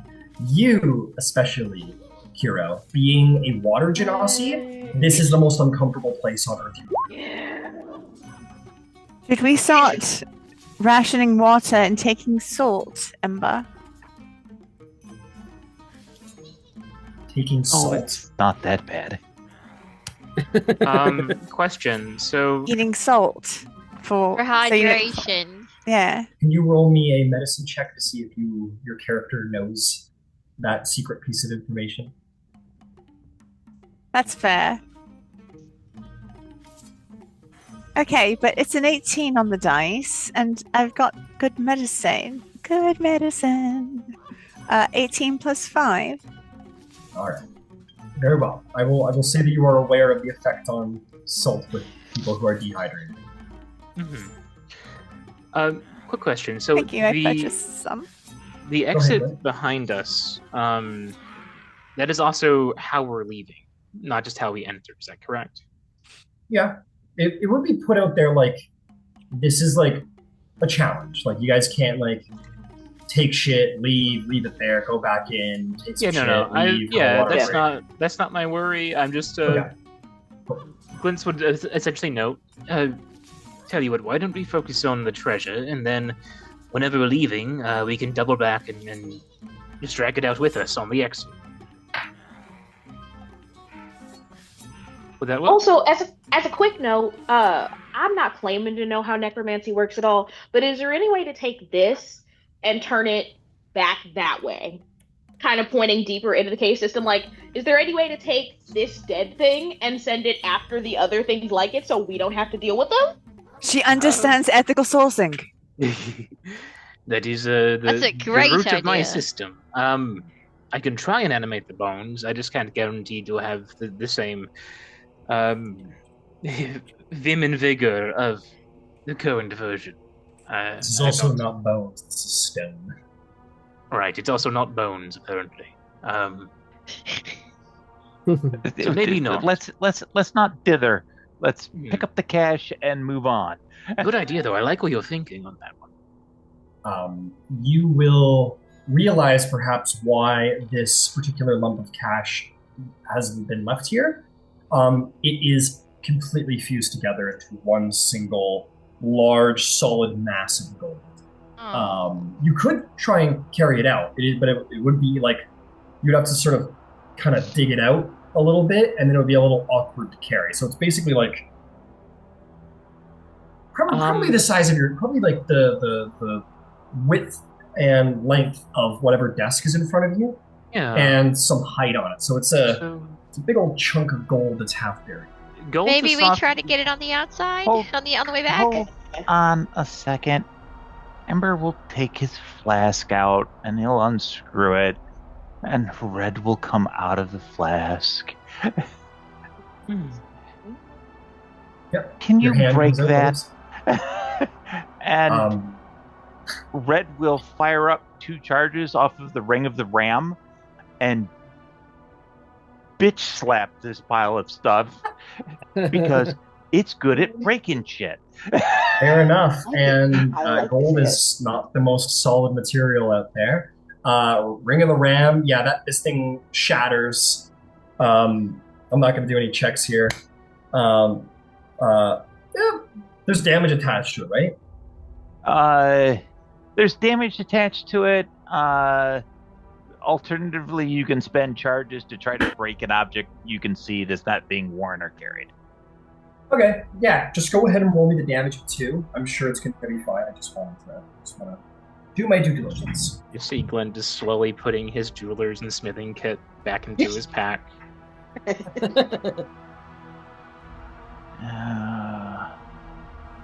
I'll say Glenn for fun while this is going on. Make me an investigation check. Sure.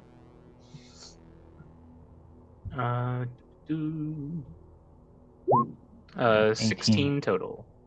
33 damage total. Yeah, you're good. So you're good. Boom, boom. Psh, Hero, you see this. The flaming hand sort of is having a ring. We'll see that the ring kind of like wraps around like the mouth of the flask, and that's how we argue that the ring is, because the ring doesn't turn its gas. So it sort of like puts the ring on as it comes out, and then this giant spectral ram head fires out of the ring and smashes into the gold and just destroys it into a bunch of pieces, many shards of them.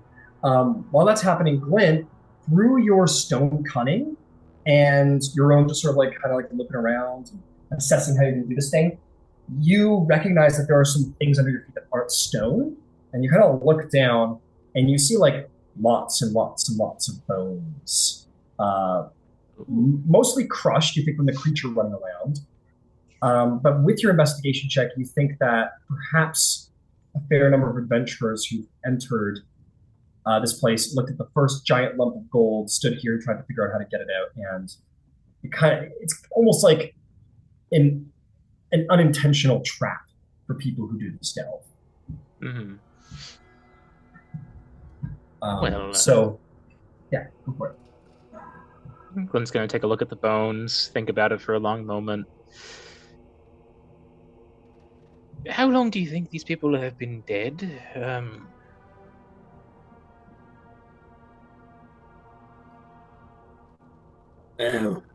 Hard to say. People come down here every year, right? Mm-hmm.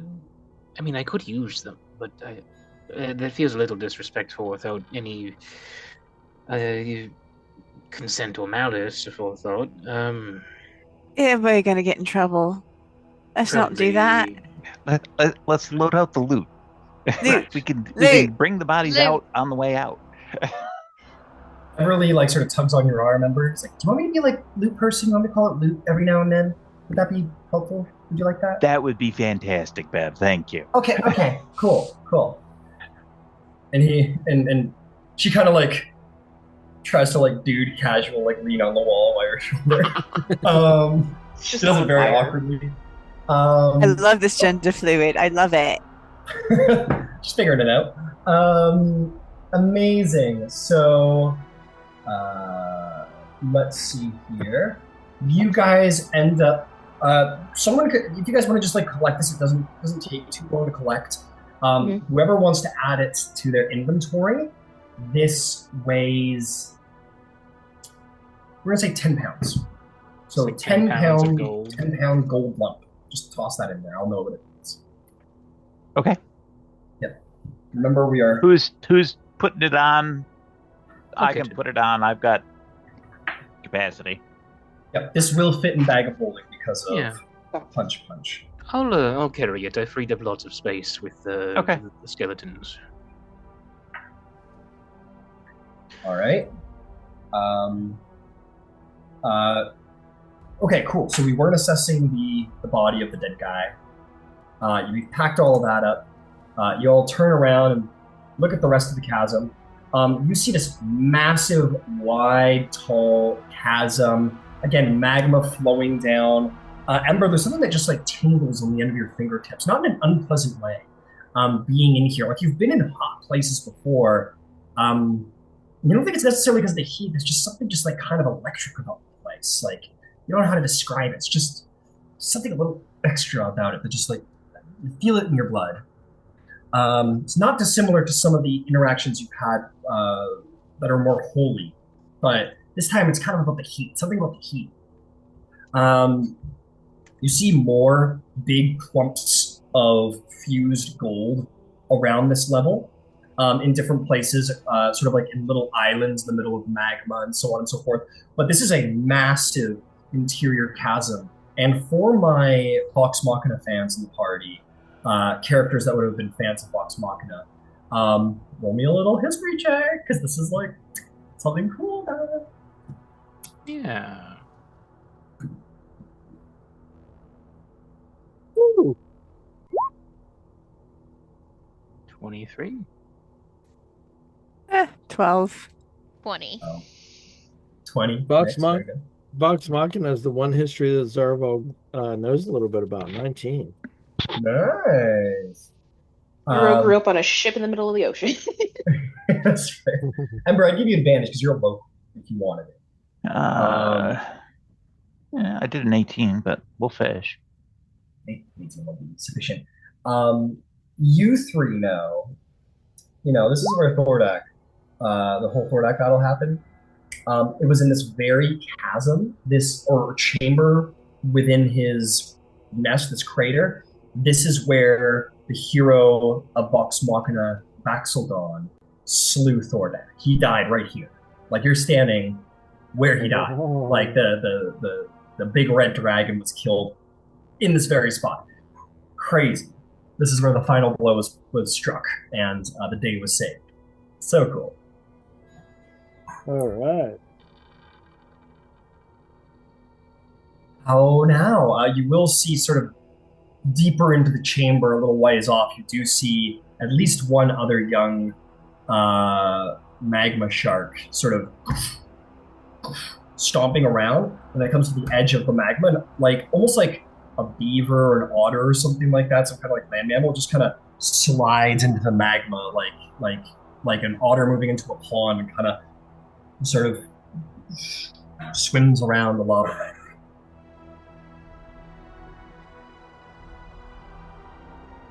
What will you do?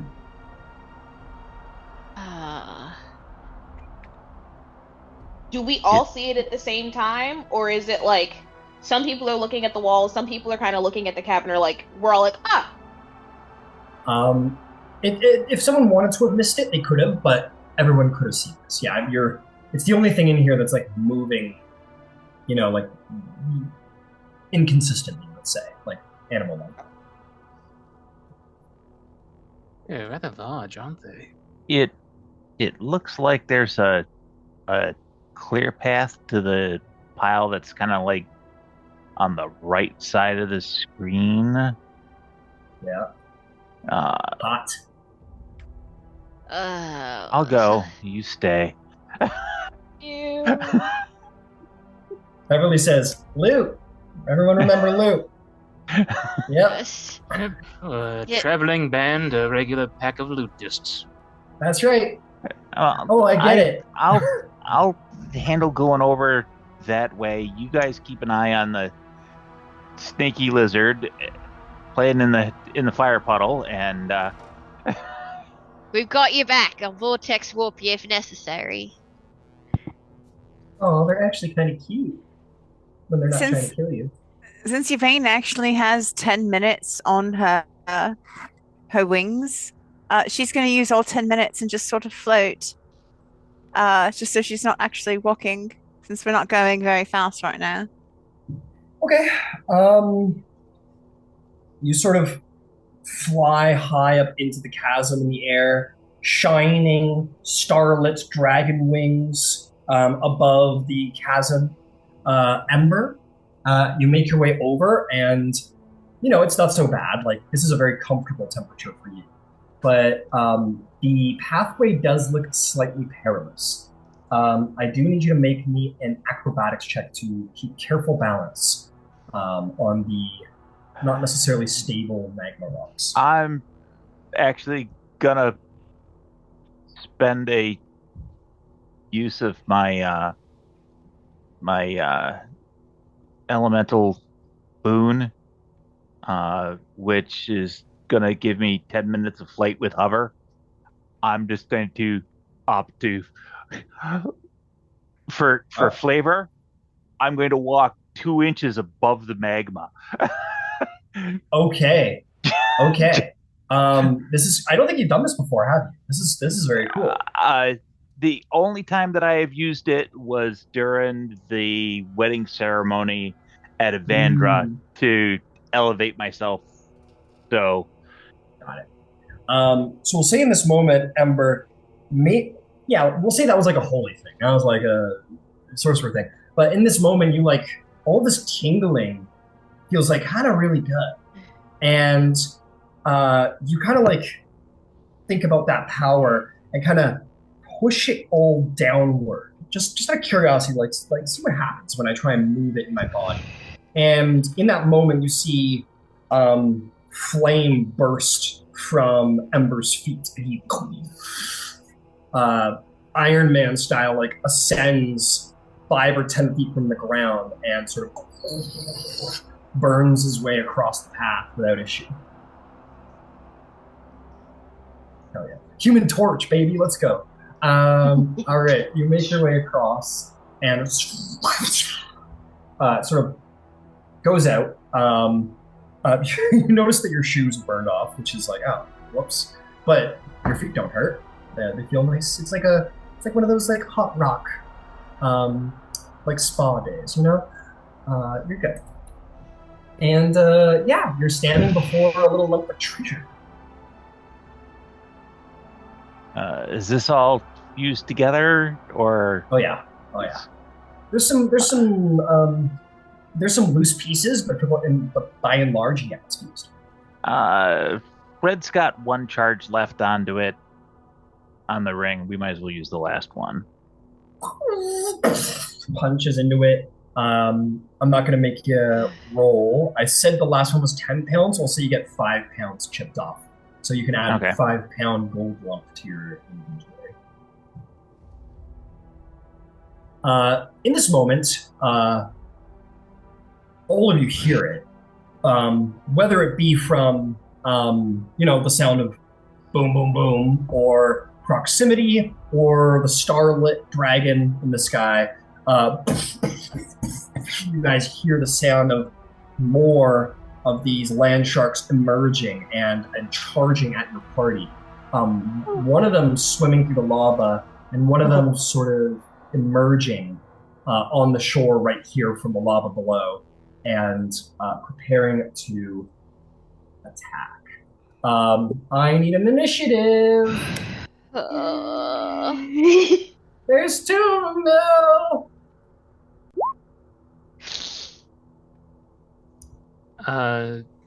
17. Question: during all of the adventuring exploration, given the melty Bernie, could Glint have swapped the lead skeletons over to for their crossbows as well? Sure. Yeah. We'll position you guys all in a second. I'll get the initiative first. Mm-hmm. Nyx has a 14. 14. Fantastic. Fantastic, Don.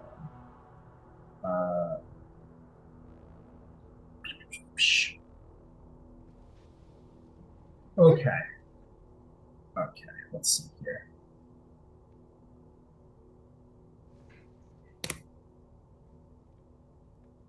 I need to get out that little spoof.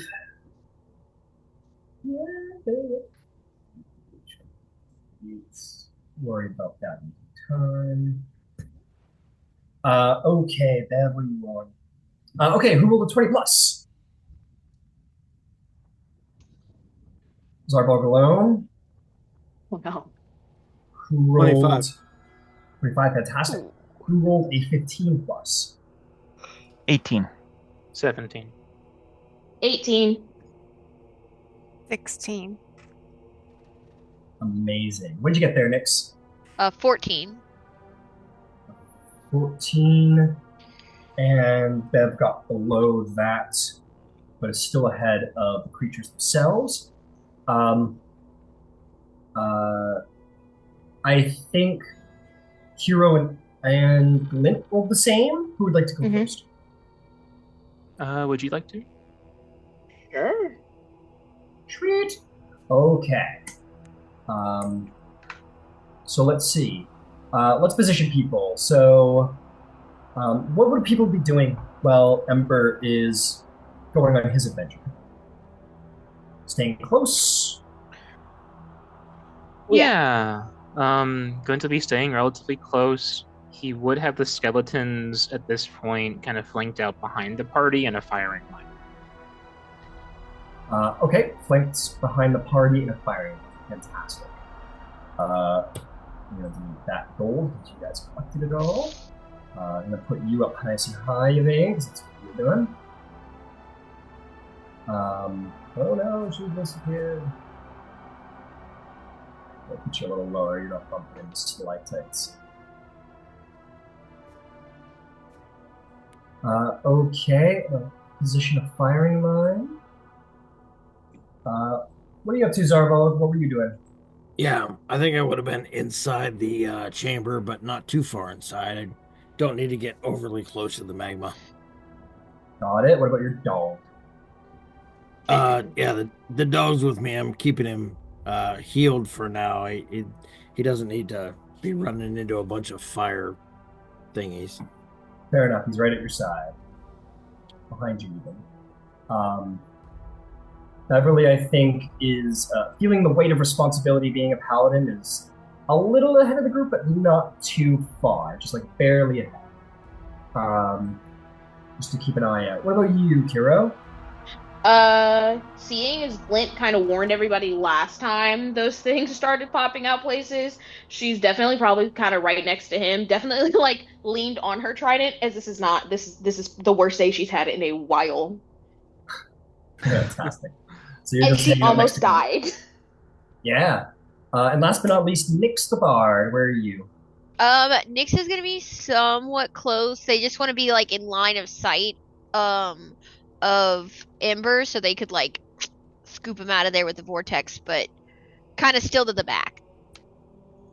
All right. That is tricky.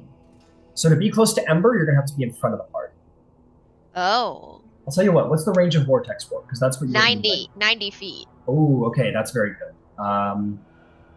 Yeah, I could put you back a bit and you can still be effective. So we'll put you right next to the corpse of the last beastie. So you're kind of like next to Kiro and Sounds good. Beverly, I'll say, is standing next to you to be your partner in crime. Okay, I think that's everyone. Now we need battle music. Meadow, let's do it. I'm gonna sink this gold into the ground a bit because it was less than it was. Okay, fantastic. Starting us off is Zarval, the Mighty Ranger. What do you do? Yeah. Let's see. Can I see? I can see one, right? Oh yeah, this one just popped up on the shore, like right in front of your crew. It's hard for me to see elevation on this map. Are those rocks kind of piled up, or are we on like flat ground? You're pretty much on the same ground. There's not too much of an elevation difference. I'll turn the exposure up a bit. It's a little hard to see. How's that? No, yeah, I could see it fine. Just hard to tell elevation level. But there's a. Oh, okay. Yeah, not as much as I thought. Okay. All right. Yeah. I mean, let's start shooting. Shoot away. These guys get them bases. Yeah. Let me go ahead and get that.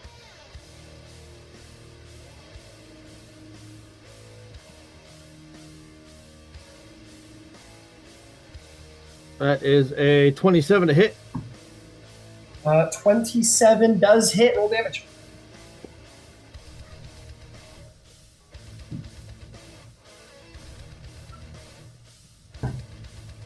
$11 damage. 11 damage. Your bolt melts, but damages before it does. All right. Let me try a little. I'm gonna try a little sharpshooter on this one, so I'll take a penalty to the hit. Understood. Oh, that might have been a bad idea. Oh no.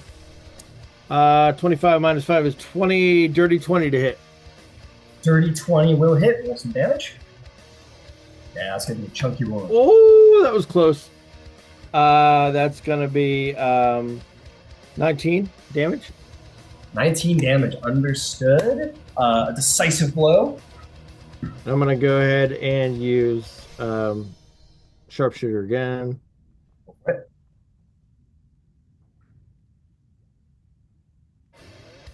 That one's gonna be 14 to hit.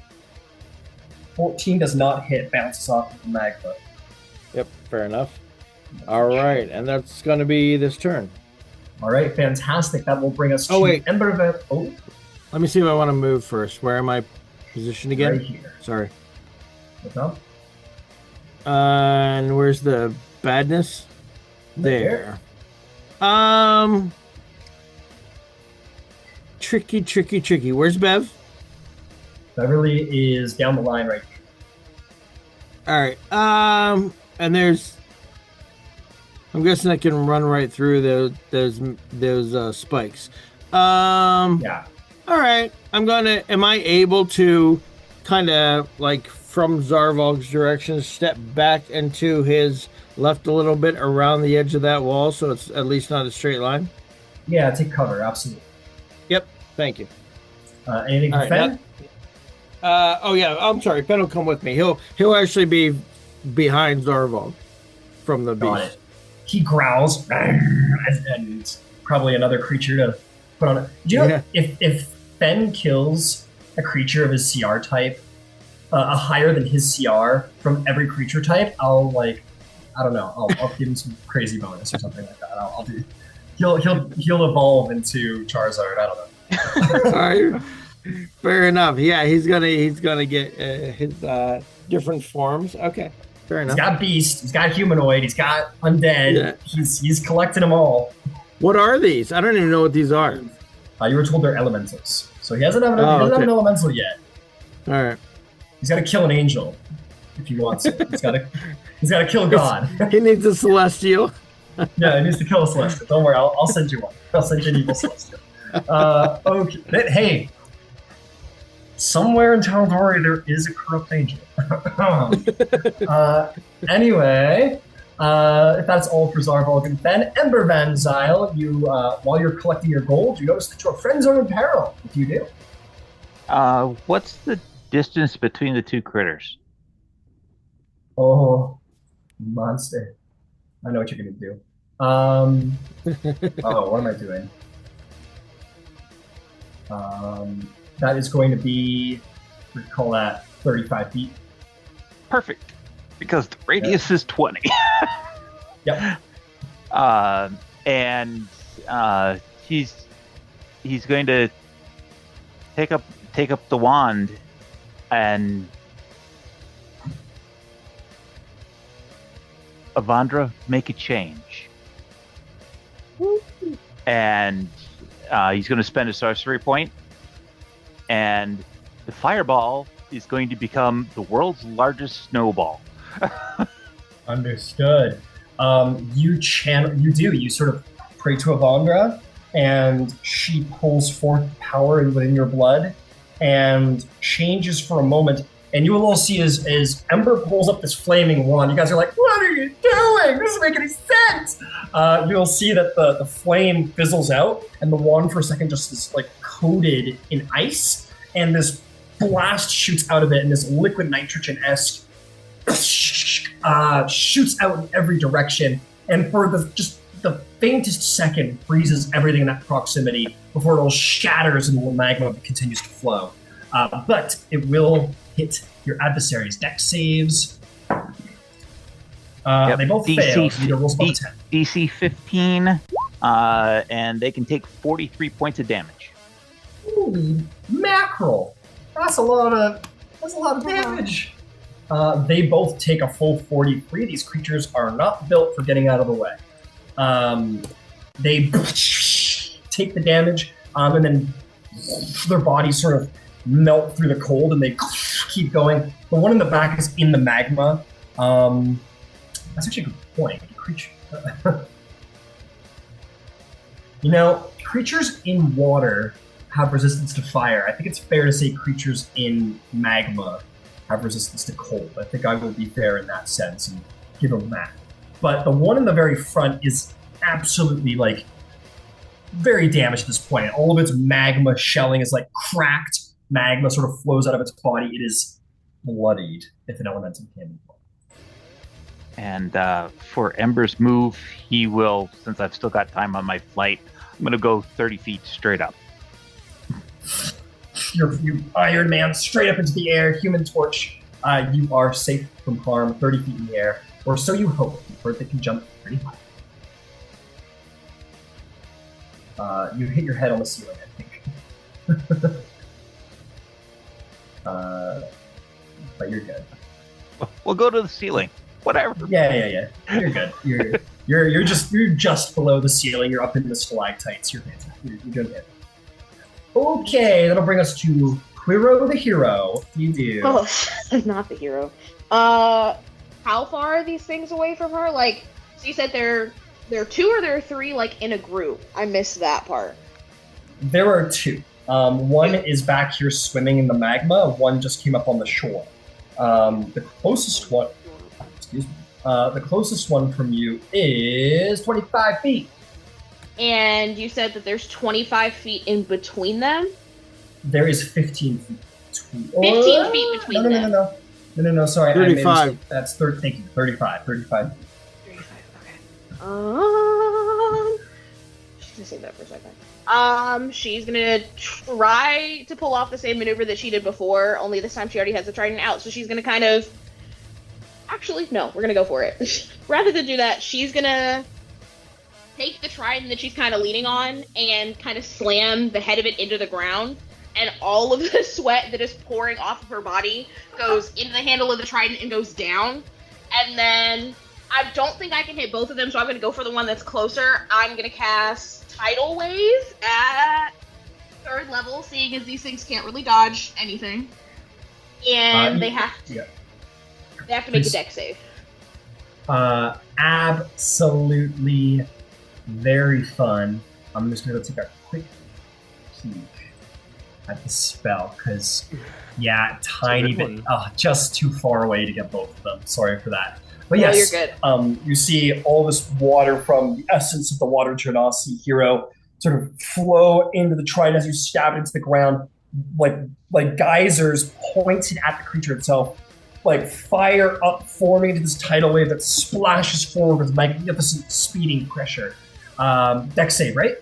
Yeah. It rolls a hot 4. It fails. Okay, so it takes 48 and then is knocked prone. Oh, 48. I was like, 48? I gotta put a couple more in here.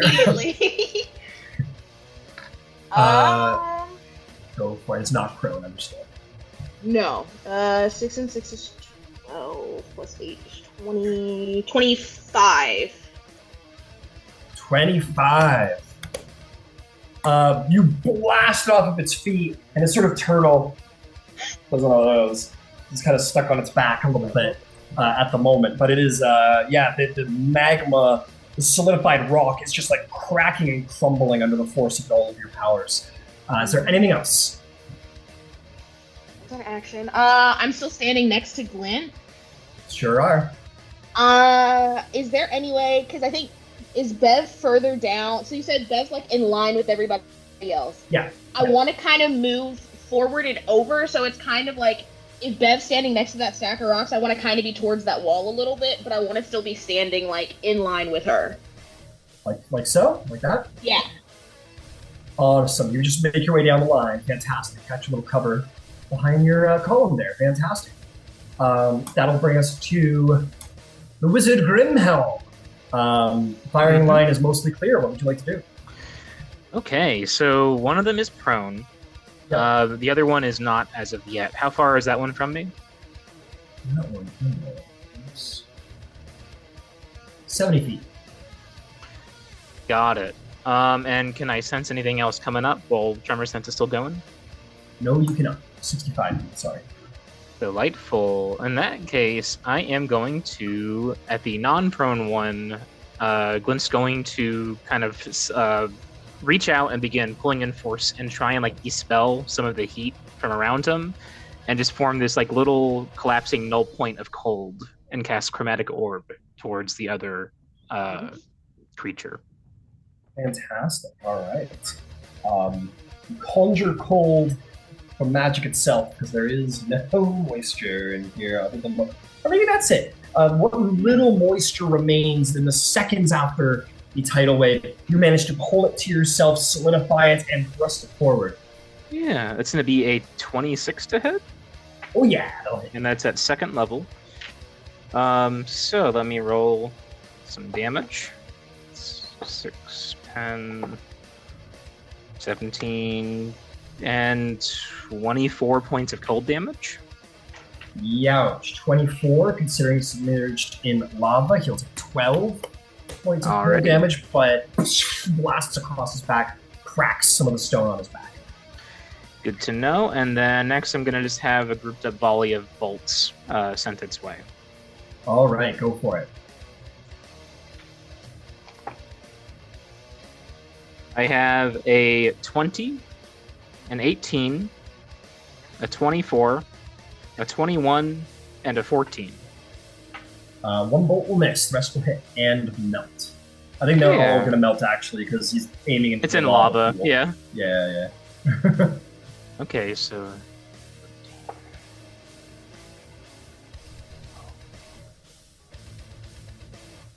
That's 13, 12, 8, and 15 on damage. 12, 13, 8, and 15 was the last one? Correct. All right. This line shoots off at him, melting but marking through the stone and the cracked stone, damaging it good. It's pretty hurt. It's pretty damn hurt. Hell yeah. And I'm pretty cozy where I'm at. Gumbo says, use me, father. Let me test my destructive powers. Do it, son. Yes. Show them the wonders of conductivity. Yes. And he very excitedly casts lightning bolt at the one creature. Go ahead and roll damage, Glenn. 86. The guy fails, so he'll take the full brunt of it. Delightful. Let me grab more d6s. Completely blows one of his third level slots. He's just too excited. Okay. That happens. 10, 19, 27 points of lightning damage. Show him the power of conductivity! The creature, this is blast of lightning, magma shoots into the air and hits the stone, melts a little bit of it, and you just see like the bits of stone that were on the back of the creature just kind of float to the surface and dip down below. Gumbo has slain the beast. Delightful work. Just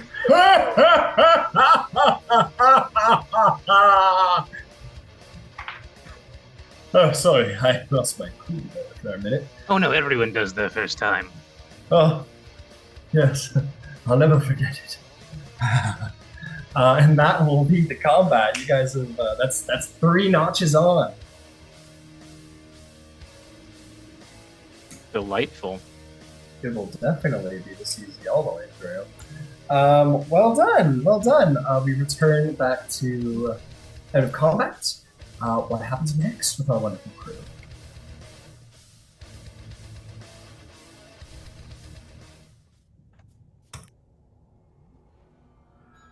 Muted. There you go. I think your headset, maybe. Yeah. Hello. There you are. Yeah. Excellent. Do we know how long has it been 10 minutes yet since we walked in the door? It is not. Thank you. Just actually, since you walked in the door. well, no, not since we walked in the door. Since our first combat. Yeah.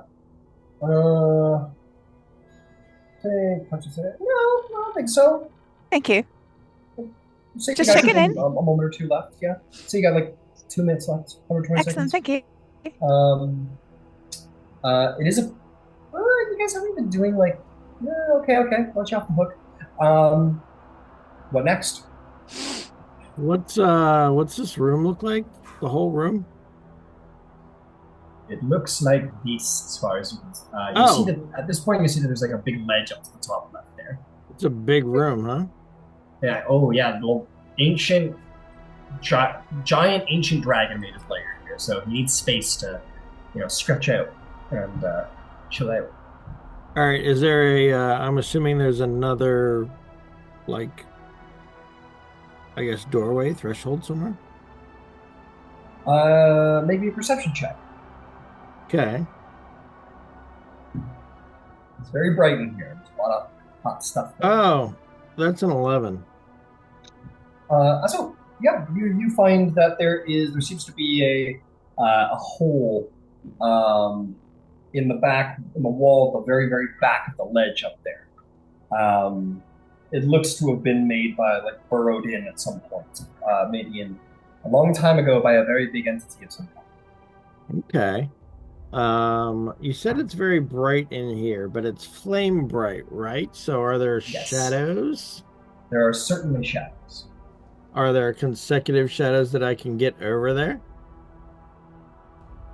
Oh. I don't know. What do you mean by that? like you mean like one continuous shadow? Yeah. Backkeep! But I need shadows. What are you trying to do? I need, like, I need dim lighting. I want to fly over there. Oh, I gotcha. There isn't consistent dim light, not up here anyway. There certainly is where you're standing, but like the lava, like once you start going over the lava pool, it's just like bright light. Yeah. A lot of hard shadows, but yeah. Right, but they're not. They don't connect. They don't all connect. No, all no. Right. That's fine. Then I shall. I've come prepared with multiple options.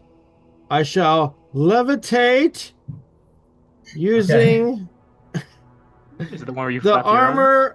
the armor of weightlessness.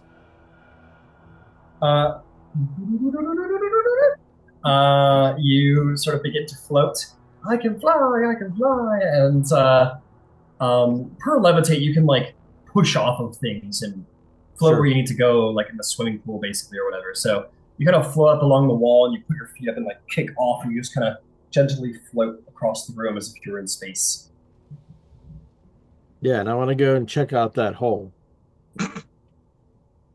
Shut up. I was thinking the same thing. Yeah, so you're like, haha, look at me. And you're like flying across, and you're like, wait a second, I can't fucking stop.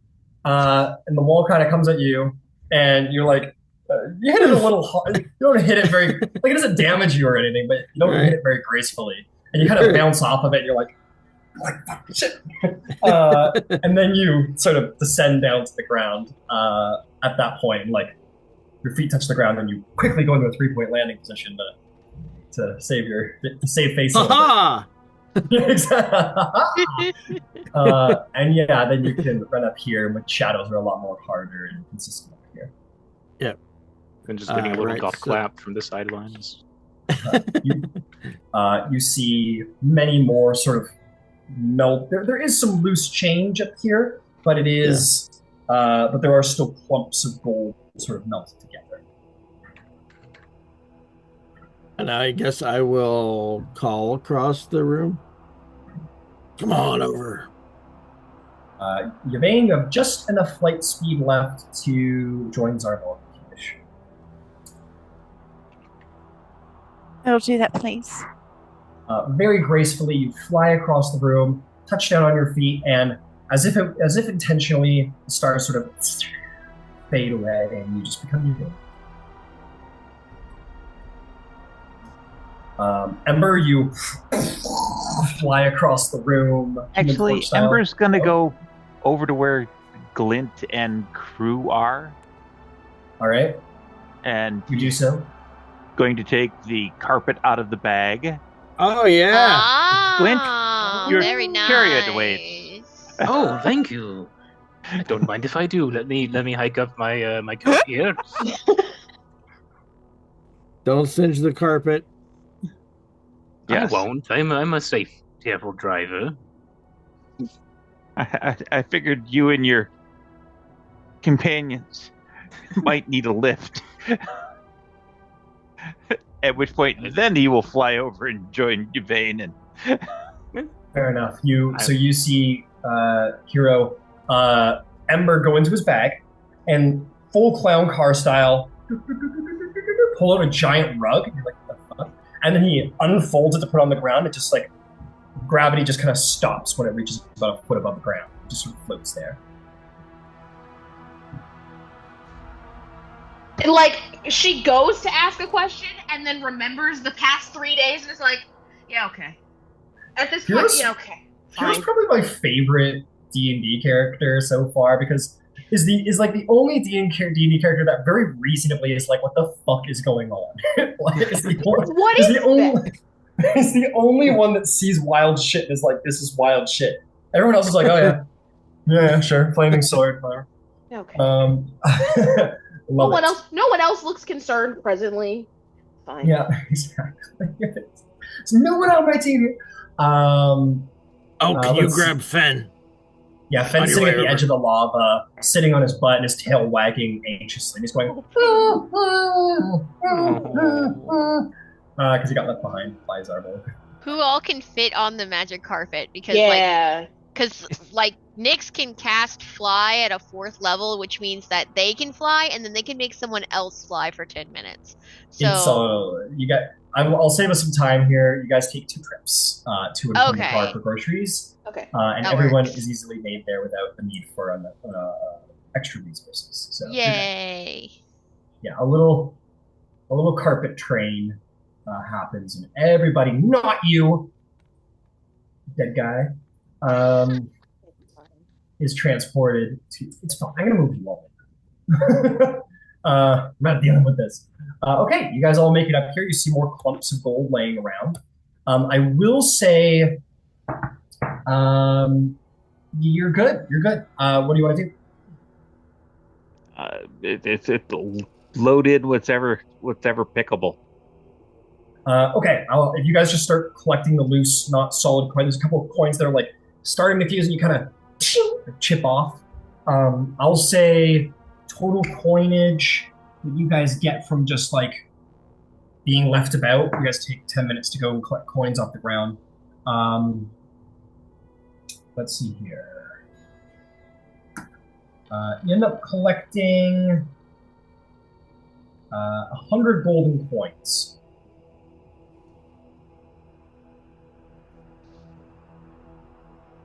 I will say, if we can, like, while this is happening, because Kira doesn't trust anything that's going on anymore, so she's definitely, like, while everybody's collecting stuff, she just kind of, like, has her bag open and is, like, letting people shove stuff into her bag if they are. But she's definitely like, alright, I know more of those things are gonna show up. When are they getting here? I don't That's a good like point. this. You guys are taking 10 minutes.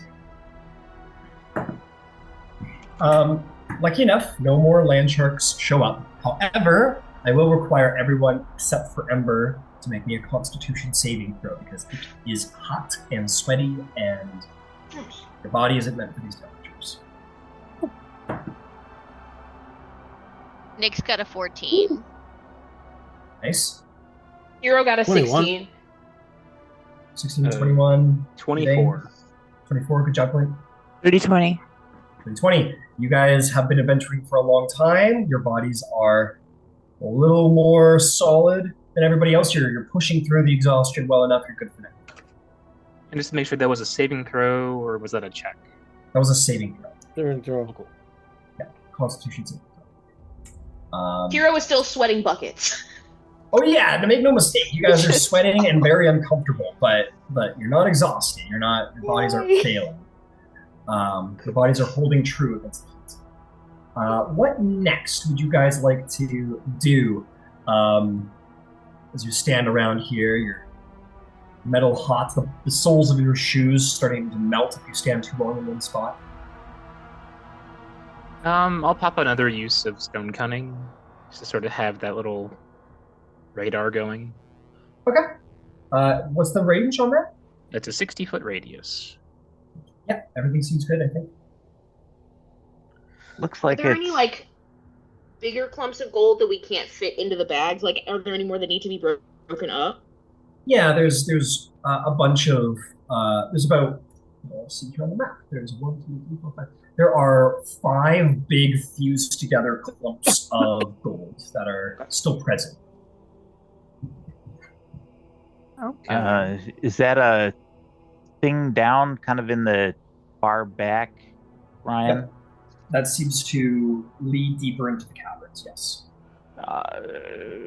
More loot was supposed to be lower. Yeah, And it says, loot! Loot, everybody! loot. Oh, well, let's go chip some off the blocks, as it were. Alright. You guys Or do need we want to go down to see if there's any that's Let's go looser for and easier easier to loot. pick? Yes, easier loot. Easier loot. My only concern is that the deeper we go, the more fused together everything is going to be, and the harder it's going to be to get anything out. Mm-hmm. I have one trick, but it's sort of a one-off thing. So if we find something very valuable but thoroughly difficult to move, I can probably help with that. Just in case we find something too big to punch apart. I have some things that I can do in that realm as well.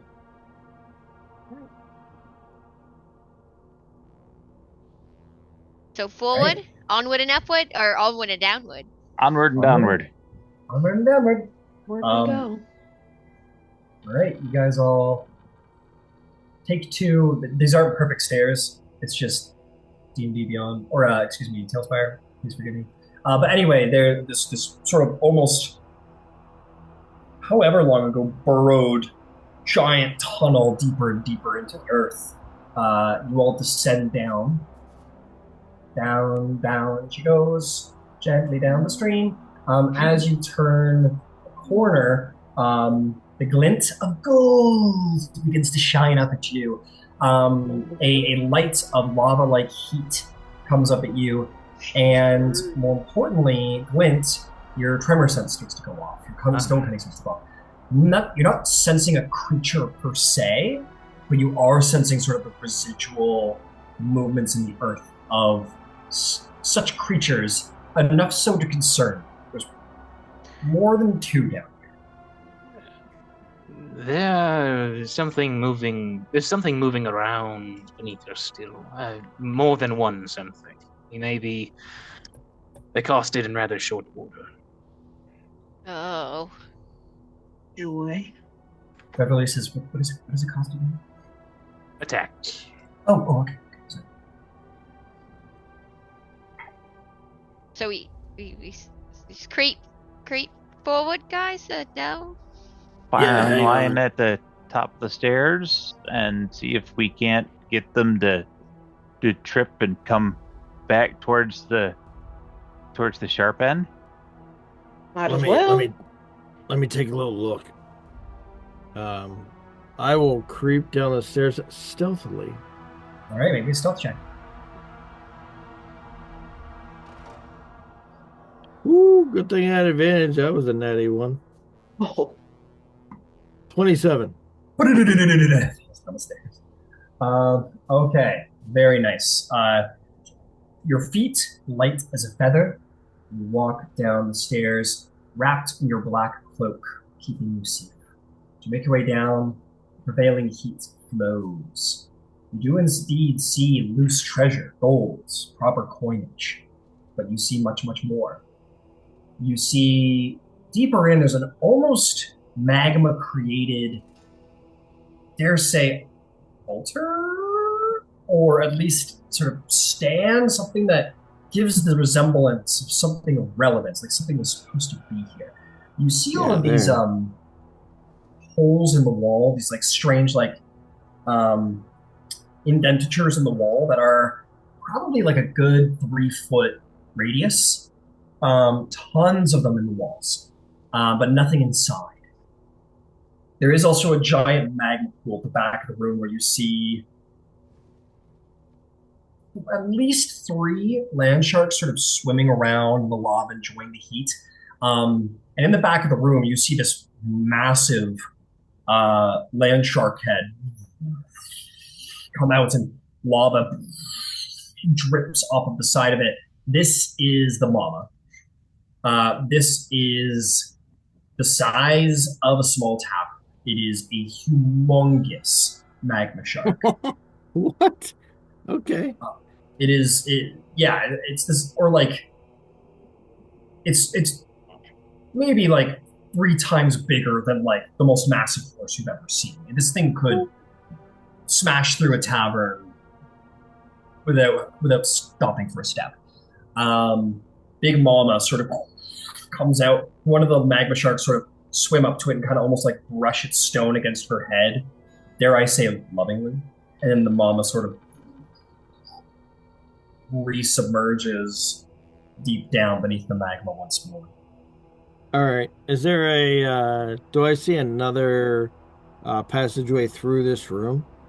Make me a perception check, please. We're at POV here is what's going on. It's 23 perception. You look around pretty intelligently, pretty intensely. No obvious signs of passage onward.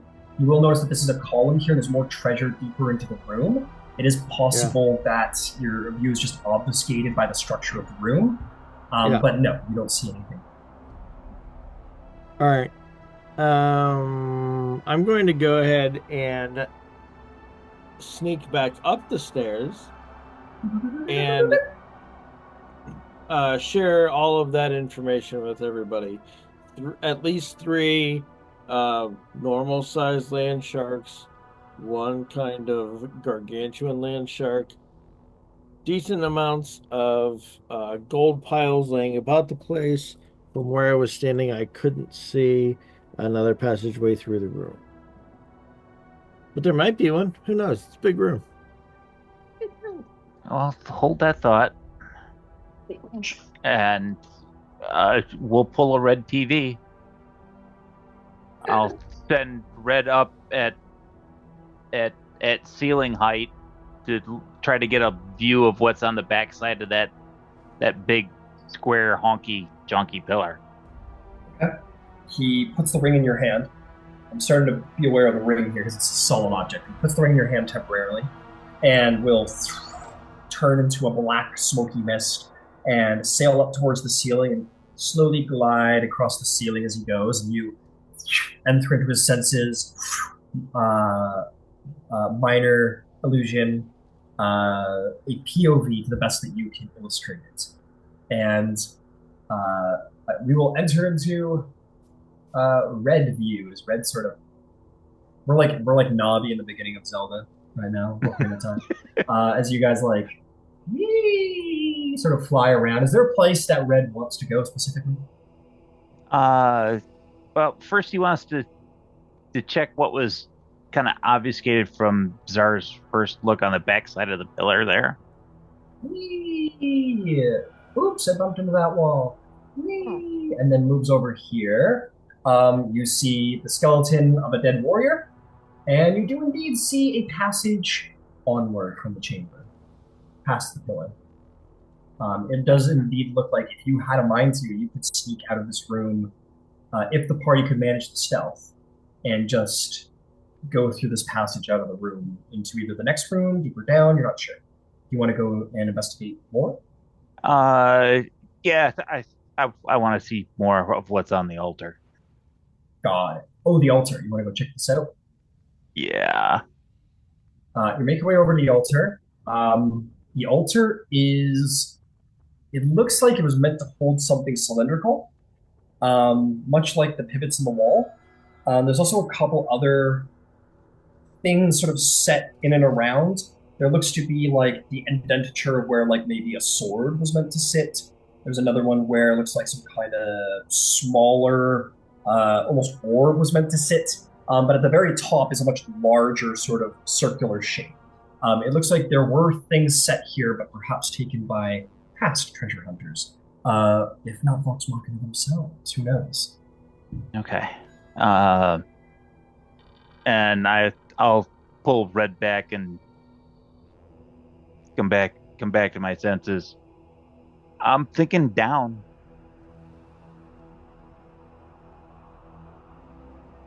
Down into the big cavern? Yeah. Or trying to slip past? No, sneak past here and get lower. I was honestly wondering if we could take the big one. I mean, I haven't seen it, mind you, but it's pretty big, about 3 times the size of a horse. So you were saying there's a non-zero chance it's probably eaten other adventurers and might have magical items in its belly, or... No, it eats them whole, actually. Very much like the giant toad. I imagine that the mechanism by which it does so is completely different, but yeah, just swallows them whole. Shoop! Nothing else. So there could be all sorts of cool things in there. I'm not getting swallowed. Yeah, not it. Well, I'm not saying get swallowed. I'm saying, maybe we kill it and cut open its stomach and see what's inside. Much more normal. Let's cross that bridge on the way out. Yeah, Everybody says, I elect Glyn to be swallowed. No offense. You just seem the most interested in it. Well, I mean, it's a That was a joke, I'm once-in-a-lifetime so sorry. experience. It's like it hurts. Okay, we can't break Hero. I'm looking concerned. Beverly like puts a hand on Kiro's shoulder and like kind of almost like rubs her shoulder and is like, "We just got her. She's brand new. Hey, we can't lose her already." Thank you. I'd like not to be lost. I'm kind of with Ember and the scary few. I think if we can sneak through here, we can at least see what's beyond here, and we can deal with it on the way out if that's what we decide to do. Of course. Gumbo says, "I call for a vote. We will win." Cool. The really tasty magic stuff has been taken already. Well, even if it's inside the big monster? Yes. If you're sure. Because if I it's agree. been eaten, Flint, it's been eaten for quite some time. Flint, if you want the shiny magic stuff that is in that thing's stomach, you go ahead and get it. It's probably melted by now, honestly, if it's swallowed it. This is for real. There's gold down there, though, at the very least. Could we maybe, like, as we're walking that way, see if we can scoop a couple little pieces? Don't even touch any of it.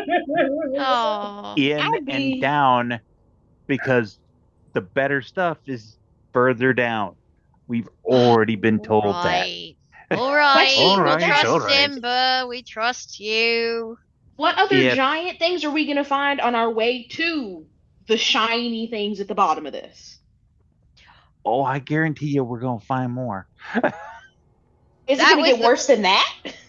Possibly. Oh, yeah. Oh. And we're still going. That is the point. There's no treasure without risk. See, I It agree. says loot. Loot! Loot, dude. I'm sorry, I don't want to. Let's be very, very quiet. Oh, and not disturb the Landsharks. You know what time it is? It's time for a group stealth check. All skeletons included. Oh boy. Oh, Let me roll 5 stealth That's checks the part at that I'm worried disadvantage. about. Everybody go ahead and roll. I'm going to get my little average calculator out. Yes! I got a nat 20, so I got 25. Nice. Cassie's so excited. Gumbo. I don't know. I did not want to be the reason. I might be. I got an 11. Almost all my good rolls are being spent on my skeletons, apparently.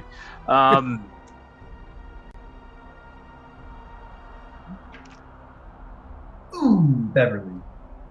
Oh no. Oh no. No! That's not that bad. It could be worse. It's okay. 12. Why are the paladins always so clanky? Because we're... it You ain't hurts got a a lot when we 12. don't wear middle. Yvain got a 12. Oh my god, so many 12s. Rainy! Gumbo got 12, Beverly got 12, Yvain got 12. What'd you get? Okay, but- I'm gonna deal with you last, Clint. Zarbo, what'd you get? I have advantage on stealth, but I only needed to roll once because I got a nat 20 for a 28. Woo! 20. God, they're carrying. Way the to bring party. up the average, buddy. Oh, yeah. Big time. What do you got, Nix? 25. What about Kiro? So I have a question. So I got an 11, but I also have a second wind, and then I forget what the other name of it is. But I have like tactical mind that goes with that, and so I don't know if it's individual checks or group checks, but I can basically roll a d10 and add it to whatever I rolled if it means that I succeed. If not, then it doesn't count. But I don't know if group checks count. It's for failed skill checks, so if this is a skill check situation. Let me think. Okay. If it's for a failed... Ooh, tricky. Well, we'll treat it as an individual thing. So what did you roll? An 11. An 11? Go ahead and roll the d10 if you want. Oh, thank goodness. A 7. So I got an 18. Very nice, very nice. Man, you guys are doing pretty good. Ember. 14. 14, fantastic. How did Fen do? Oh, I didn't roll Oh for yeah, I that. have a Hold on. dog. I've had a dog Didn't this even whole roll time. dog. Oh, that's crazy. All right, here we go. Oh, Fenn's actually good at this. I trained him how to do stealth. So, let me bring up his thing real quick because he gets a bonus. I'm gonna say Lady didn't come in with you. Correct. Nix, She's at home. she came with you, and then like as you were leaving, like looked over your shoulder. She was just like sitting on a nearby rock, sort of waving her tail behind her as if saying, "Good luck, idiots." Ben got a dirty 18. All right, 38. Incredible. I'm gonna just say happy, like poof into the pocket dimension while you're being stealthy. Why not? All right, Glenn, let me hear him. Oh, Glenn boy. got a 13. The skeletons have a 13, a 15, a 16, a 7, and a 17. Okay. Okay. Okay. Oh god. Are we missing anybody? Do we have everybody accounted for? I think we got everybody. About to get eaten. Mm-hmm. Mm-hmm. All right.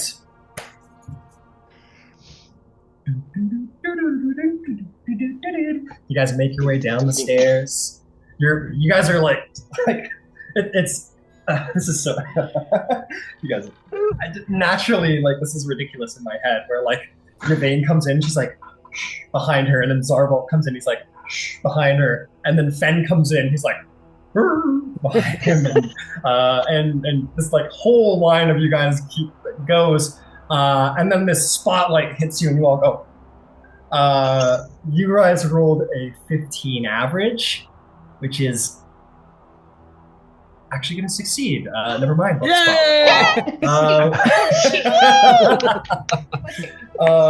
you guys, you all go one at a time, sneaking along.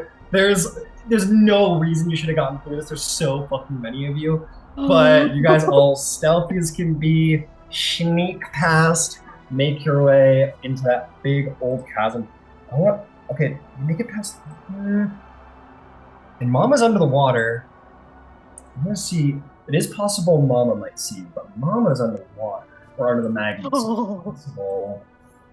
She's under the liquid hot magma. You're very lucky. So you're magma. You're very lucky. You guys just managed to slip past. Mama might have caught you if she wasn't so deep into the room, but you're just outside of her tremor sense and managed to sneak out of the chasm or the chamber into the next room. Well done. You make your way through the room, around the corner, and you see that it continues to descend deeper in the earth. And as you make your way down to the third level of Thordak's crater, we will call our session to an end. The next session, we will continue the delve to see what riches lie so deep and so low beneath the surface. Dead. Cliffhanger! We're not dead. I do like riches. I do.